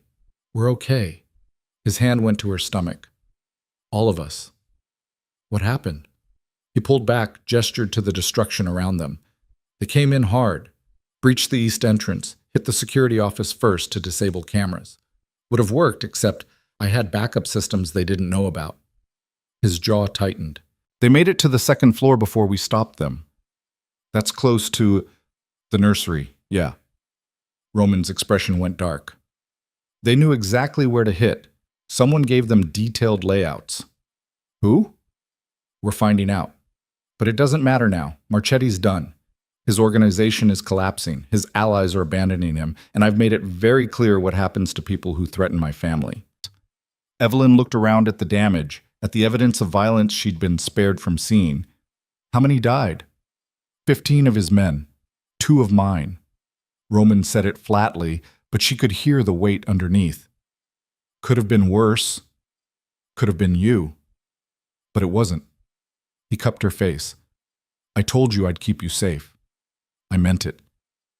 "You can't control everything, Roman. Sometimes bad things happen, no matter how careful you are." "I know, but I can sure as hell try." He kissed her forehead. "Come on, let's get you upstairs. You should rest." But Evelyn pulled back. "No, I want to see it, the nursery. I want to see what almost happened." "Evelyn, please." Roman hesitated, then nodded. He led her upstairs down the hallway she knew so well, to the nursery that had become a symbol of their fragile future. The door was riddled with bullet holes. The windows were blown out. Part of the ceiling had collapsed. But the worst part was seeing Juliet's crib, the one they'd picked out together, the one Roman had assembled himself, shredded by gunfire. Evelyn stood in the doorway, staring at the destruction, and felt something inside her shift. This was Roman's world. This was what he'd been trying to protect her from. And for the first time, she understood why he'd been so desperate to keep her away. "We'll rebuild it," Roman said quietly. "Better security, reinforced walls. It'll be safer." "That's not the point." "Then what is?" Evelyn turned to look at him. "The point is that Juliet is going to grow up in a world where people try to kill her father, where our house gets attacked, where we need panic rooms and armed guards just to feel safe." "I know. I'm sorry." "Don't apologize. Just tell me it's worth it. Tell me that whatever you're building is worth all this." Roman was quiet for a long moment. Then he took her hand, led her away from the destroyed nursery to his study. From a safe behind his desk, he pulled out a folder. "This is what I've been working on," he said, handing it to her. "For the past year." Inside were documents, business plans, legal filings, a transition strategy from illegal operations to legitimate enterprises, real estate development, import-export businesses that didn't involve anything criminal, long-term plans that looked more like a corporate restructuring than a crime family's operations. "I'm getting out," Roman said. "Not tomorrow, not next month. But over the next 5 years, I'm transitioning everything legitimate, because I don't want Juliet growing up the way I did. I don't want her to think violence is normal." "Why didn't you tell me?" "Because it's dangerous, the transition, I mean. There are people in my organization who won't like it. People outside who'll see it as weakness." "What happened with Marchetti? That's going to happen again. Maybe worse. And I needed to know you were safe before I started making waves." Evelyn stared at the documents, at the evidence of a future she hadn't known Roman was planning. "This is real? You're serious about this?" "As serious as I've ever been about anything." He took her hand. "I can't change the past. Can't undo the things I've done, but I can build something different for our daughter, something better. That's worth fighting for." For the first time since walking into that destroyed nursery, Evelyn felt hope. Not the fragile, desperate kind she'd been clinging to, but something solid, real. Okay, she said. Then we do it together. No more secrets, no more shutting me out. If you're building a new future, I'm part of it. Even knowing how dangerous it'll be? Especially knowing that. She put her hand on her stomach. Juliet deserves parents who don't hide from the hard parts, who face things together. Roman pulled her close, and Evelyn let herself lean into him. They stood like that in his study, surrounded by evidence of violence and plans for peace. And for the first time since their wedding day, Evelyn felt like they were actually married.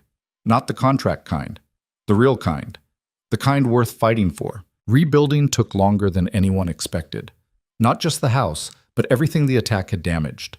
The nursery needed to be completely reconstructed with reinforced walls and bulletproof glass that looked normal, but could stop anything short of military-grade weapons.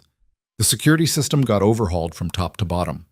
Roman brought in consultants who specialized in making homes both beautiful and fortress-like, which turned out to be an actual profession. Evelyn watched it all happen, while her body changed in ways that felt both miraculous and uncomfortable.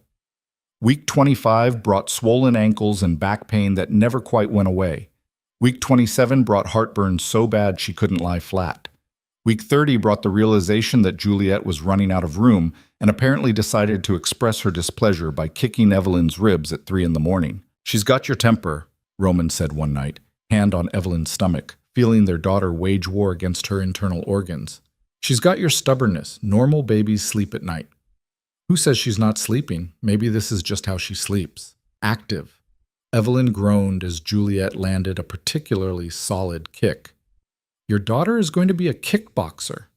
"My daughter," Roman repeated and smiled. He'd been doing that more lately. Smiling, laughing, being something other than the cold, controlled man she'd married. I like the sound of that. Even at 3 a.m. when she's using my bladder as a soccer ball? Especially then. They'd moved into a guest suite while their bedroom was being repaired, and Roman had stopped pretending they needed separate rooms. He'd never actually said they were sharing a bed now, just started showing up at night and not leaving. Evelyn hadn't questioned it. Some things were better left unexamined. The transition Roman had showed her, the plan to go legitimate, was happening faster than she'd expected.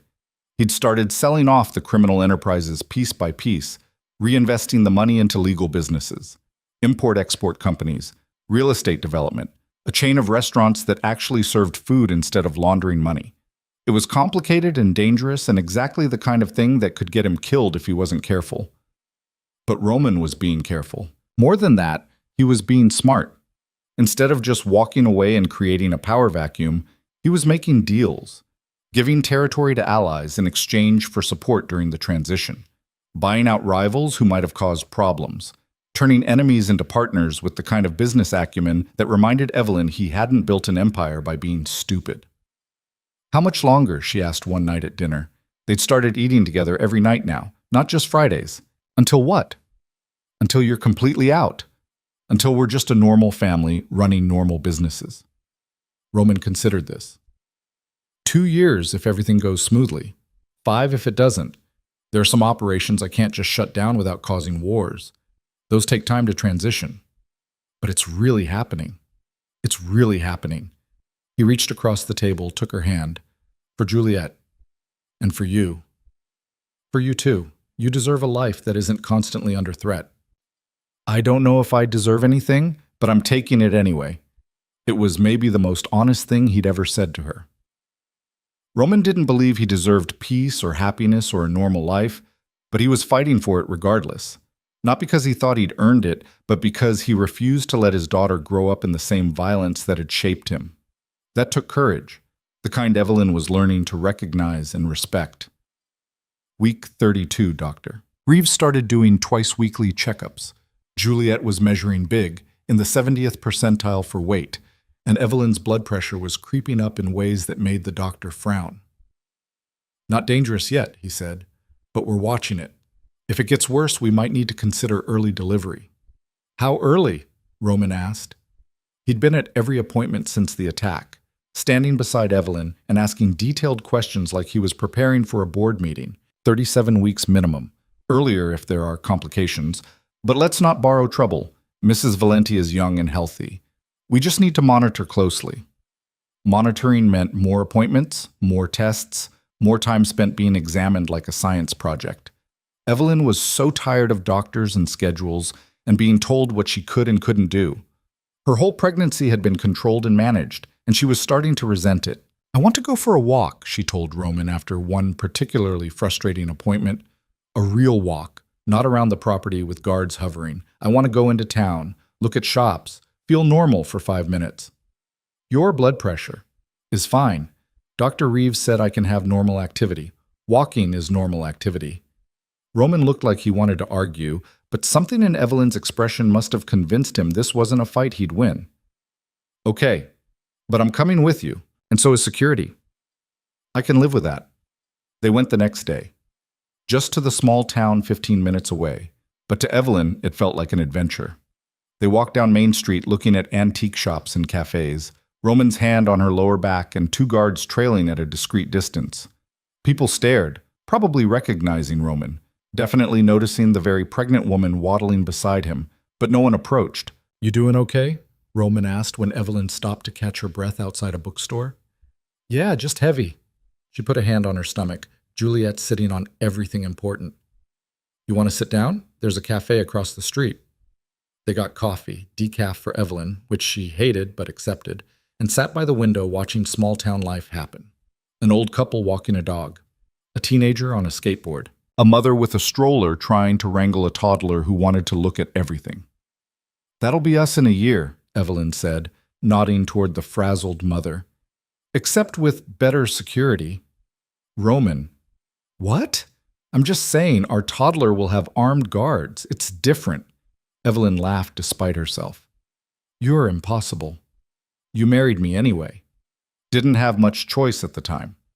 "And now?" Roman asked.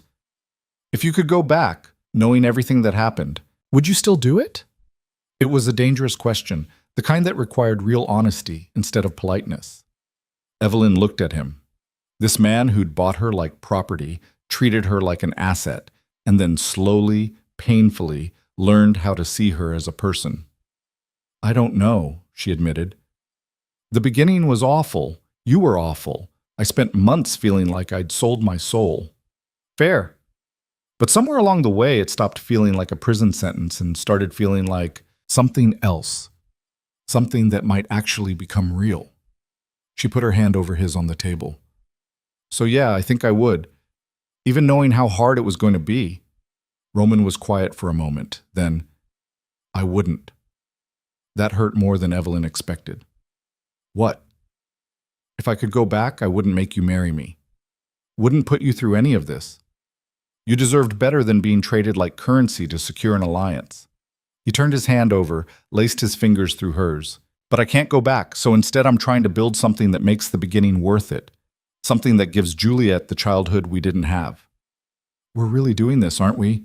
Trying to be actual parents instead of just people who happen to have a baby together." "Trying being the key word. I have no idea what I'm doing." "Neither do I. We'll figure it out together." They finished their coffee and walked back to the car, and Evelyn felt something settle in her chest. They weren't perfect, weren't even close, but they were trying, and maybe that was enough. Week 35 brought a different kind of crisis. Evelyn woke up at 2 in the morning with contractions that felt like her entire body was being squeezed in a vice. She tried to breathe through them, tried to convince herself it was just Braxton Hicks, but when they didn't stop after an hour, she woke Roman. "Something's wrong," she said. He was out of bed and on the phone with Dr. Reeves before she finished the sentence. 10 minutes later, they were in the car heading to the hospital, Evelyn gripping the door handle and trying not to panic while Roman drove too fast and talked to the doctor on speaker. "How far apart are the contractions?" Dr. Reeves asked. 7 minutes, Evelyn managed between breaths. "Okay, that's early, but not emergency territory. Get to the hospital. We'll assess when you arrive. Could be false labor, but we need to be sure." It was false labor. 3 hours of monitoring and tests confirmed that Juliet was just practicing, not actually ready to make her appearance. But the scare was enough to make Dr. Reeves change his protocols.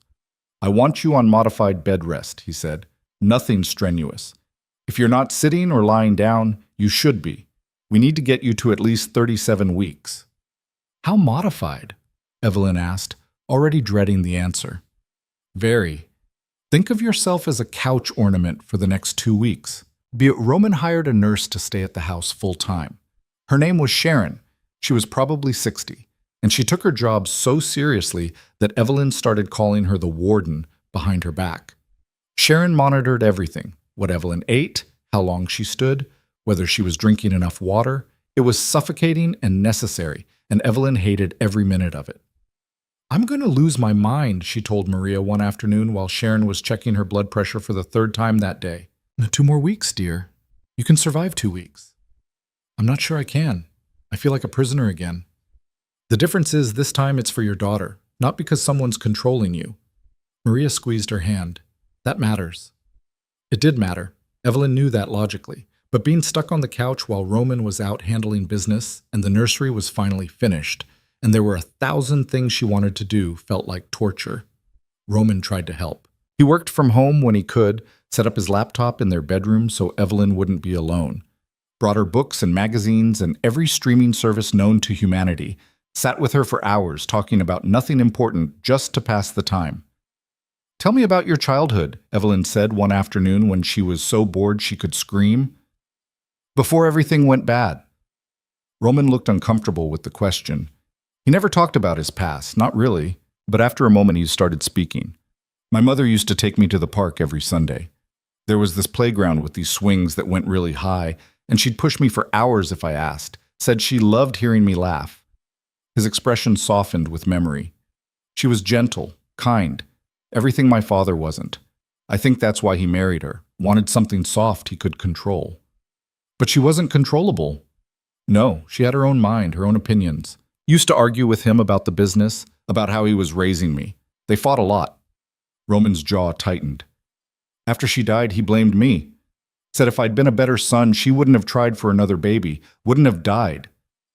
"That's insane. You were 8 years old." "I know that now. Didn't know it then. Spent years trying to be perfect enough that he'd stop hating me." He looked at Evelyn. "That's why I was so controlling with you at the beginning. It's all I knew. Control everything, manage every variable, and maybe nothing bad will happen." "But bad things happen anyway." "Yeah, they do, which is why I'm trying to learn a different way." He put his hand on her stomach. "For her." Juliet kicked in response, and they both smiled. Their daughter had impeccable timing. Week 37 arrived like a finish line.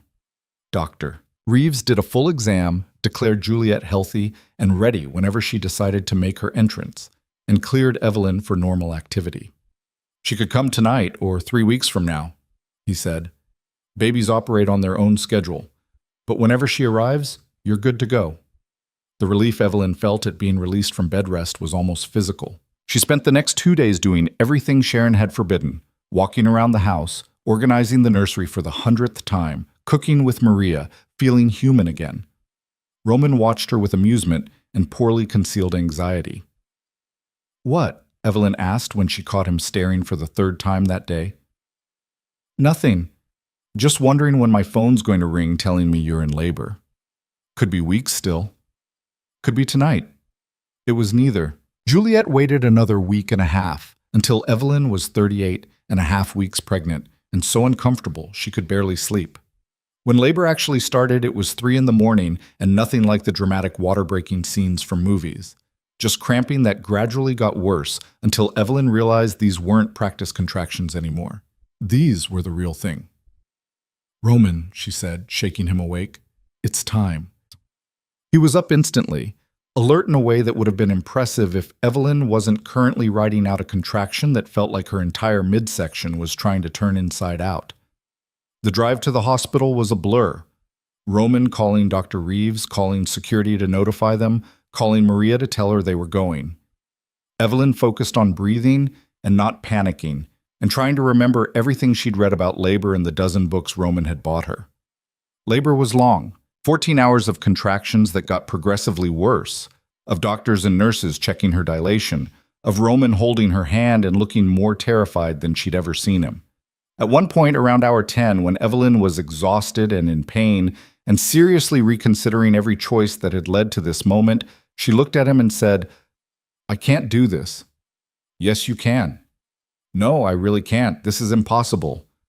You're the strongest person I know. If anyone can do this, it's you. You're just saying that. I'm saying it because it's true. Roman brushed hair off her forehead. You survived me at my worst. You survived an attack on our home.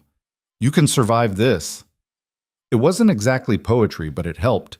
Evelyn gripped his hand through the next contraction and the one after that, and the 100 that followed until finally, Dr. Reeves said she could push. That part was a blur of pain and effort, and Roman's voice in her ear telling her she was doing great, almost there, just a little more. And then suddenly there was crying, not hers, though she was crying too, and a nurse was putting a tiny, screaming, perfect person on her chest. Juliette Marie Valenti entered the world at 6:43 p.m., weighing 7 pounds 9 ounces, with a full head of dark hair and her father's eyes and lungs that worked extremely well based on how loudly she was protesting this whole being-born situation. She's perfect, Evelyn said, staring down at her daughter in complete awe. She's loud, Roman said, but he was crying too. Actually crying, tears running down his face, as he looked at his daughter like she was the most miraculous thing he'd ever seen. Want to hold her? Evelyn asked. Roman looked terrified. I don't know how. Neither do I. We'll learn together. The nurse showed him how to support Juliette's head, and Roman took his daughter with the kind of careful reverence usually reserved for religious artifacts. He stared at her like he couldn't quite believe she was real, and Juliette stopped crying long enough to stare back with unfocused, newborn eyes. Hi, baby girl, Roman said softly. I'm your dad. I know I'm going to mess this up sometimes, but I promise I'm going to try really hard not to. And your mom, she's going to be amazing at this. You're so lucky you got her. Evelyn was crying again, couldn't seem to stop, not from sadness, but from the overwhelming reality of what they'd created, this tiny person who was half her, half Roman, and entirely their responsibility. We're parents, she said. We're parents, Roman repeated, sounding just as stunned as she felt. The first few weeks home were chaos. Juliette had her days and nights confused, which meant she slept peacefully during the day and screamed like she was being murdered from midnight to 5 a.m. Evelyn was exhausted in a way she'd never experienced before, functioning on 2-hour blocks of sleep and caffeine and sheer determination. Roman tried to help, he really did. But watching him attempt to change a diaper while Juliette screamed and peed on him simultaneously was almost funny enough to make the sleep deprivation worth it. This is harder than running a criminal empire, he said one night at 3 a.m. while trying to figure out why Juliette wouldn't stop crying. That's because criminal empires don't need to be fed every 2 hours. Have you tried feeding her? Yes, Roman. I've tried feeding her and changing her and burping her and singing to her. She just wants to scream. Maybe she's got colic. Or maybe she's just a baby, and this is what babies do. Maria appeared in the doorway like an angel of mercy. Give her here. You two go sleep for a few hours. I've got her. You don't have to, Evelyn started. I raised 3 babies. I know what I'm doing. Go. Sleep. They went, collapsed into bed together and passed out immediately, and when Evelyn woke up 4 hours later to the sound of Juliette fussing, she felt almost human again. It got easier, slowly. By week 6, Juliette started sleeping in 3-hour chunks. By week 8, she smiled for the first time, a real smile, not gas, and both Roman and Evelyn nearly cried. By week 12, they'd developed something resembling a routine. Roman started working from home more, set up an office in the suite next to the nursery so he could be close when Evelyn needed help. He took the early morning shift so Evelyn could sleep in, and he was surprisingly good at it. Walking around with Juliette against his chest, talking to her about business deals and territory acquisitions like she understood any of it. You're going to give her a complex, Evelyn said one morning, finding him in the nursery explaining the finer points of contract negotiation to their 3-month-old daughter. She should understand the business. When she's older, she can decide if she wants to be part of it. What if she wants nothing to do with it? Then she doesn't have to. That's the whole point. Roman adjusted Juliette in his arms. I'm building something she can walk away from if she wants. Something that won't pull her back in through violence or obligation. She gets to choose her own life.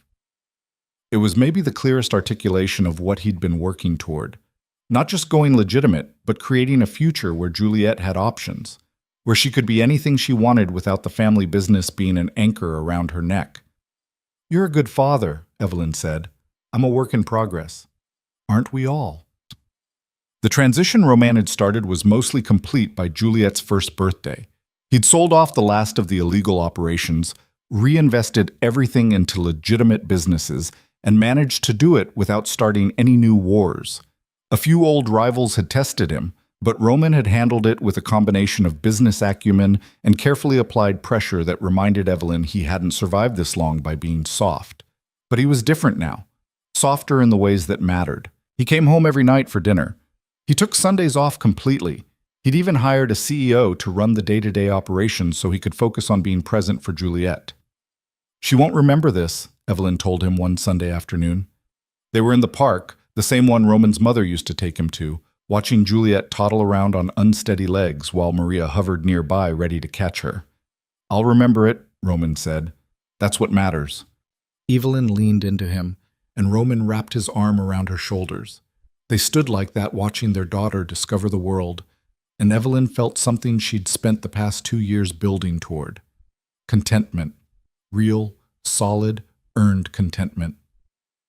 I love you, she said. First time she'd said it. First time she'd been sure enough to say it out loud. Roman went very still. Then he turned to look at her, something vulnerable in his expression. You don't have to say that. I know. I'm saying it anyway. I love you, Roman, not because we have a daughter together, not because you're trying to be better, because of who you are right now, in this moment, imperfect and difficult and trying so hard to build something good. He kissed her then, soft and careful and full of things he probably didn't have words for. When he pulled back, he was smiling. I love you too. Think I have for a while now, just didn't know how to say it. You just did. They went back to watching Juliet, who'd discovered a dandelion and was trying to eat it despite Maria's gentle protests. Their daughter, their life, their hard-won, imperfect, real family. Later that night, after Juliet was asleep and the house was quiet, Roman found Evelyn in the nursery. She was sitting in the rocking chair they'd picked out together, just looking at their daughter sleep. You okay? He asked. Yeah, just thinking. About what? About how far we've come. About how I showed up to our wedding thinking my life was over, and now... She gestured at the nursery, at the sleeping baby, at the life they'd built. Now I can't imagine being anywhere else. Roman sat on the floor beside the rocking chair, took her hand. I'm sorry for how I was at the beginning, for treating you like property instead of a person. I know you are, and I forgive you, but more than that, I'm grateful. For what?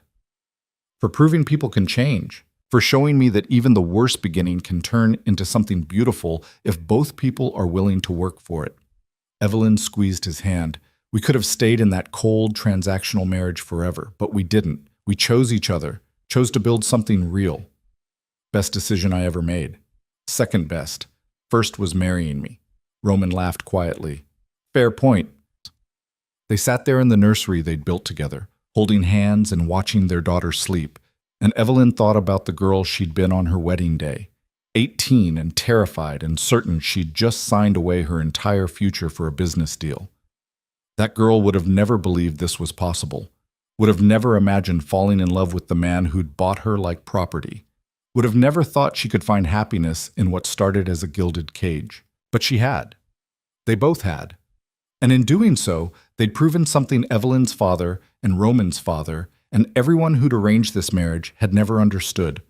That people were more than contracts and obligations. That love was something you chose every day, not something that happened to you. That family wasn't about blood or duty, but about the people you decided to fight for. Juliet stirred in her crib, making the small sounds that meant she'd be awake and demanding food in about 5 minutes. Evelyn stood and Roman stood with her, both of them moving to the crib to look down at their daughter. Ready for another night? Roman asked. With you? Always. They lifted Juliet together, this tiny person they'd made who represented everything they'd overcome and everything they were building toward. And as Evelyn settled into the rocking chair with her daughter in her arms and her husband beside her, she realized something important. She wasn't just surviving anymore. She was living, really living, building a future that belonged to her instead of being handed down from people who saw her as a commodity. She'd entered this marriage as Evelyn Cross, a girl with no choices and no power. She'd become Evelyn Valenti, a woman who'd learned to claim her own life, a mother, a wife, a partner to a man who'd learned to see her as an equal instead of an asset. The gilded cage she'd walked into on her wedding day had become something else entirely. Not a prison, but a home. Not a transaction, but a family. Not an ending, but a beginning. And standing in that nursery with everything she'd fought for surrounding her, Evelyn finally understood what freedom actually meant. Not the absence of obligation or duty, but the power to choose who you wanted to be despite them. She chose this. All of it. The imperfect husband who was learning how to love. The daughter who would grow up knowing she was wanted, not obligated. The life they were building together, one difficult choice at a time. It wasn't the fairy tale she'd imagined as a child. It was better. Because it was real and earned and entirely theirs.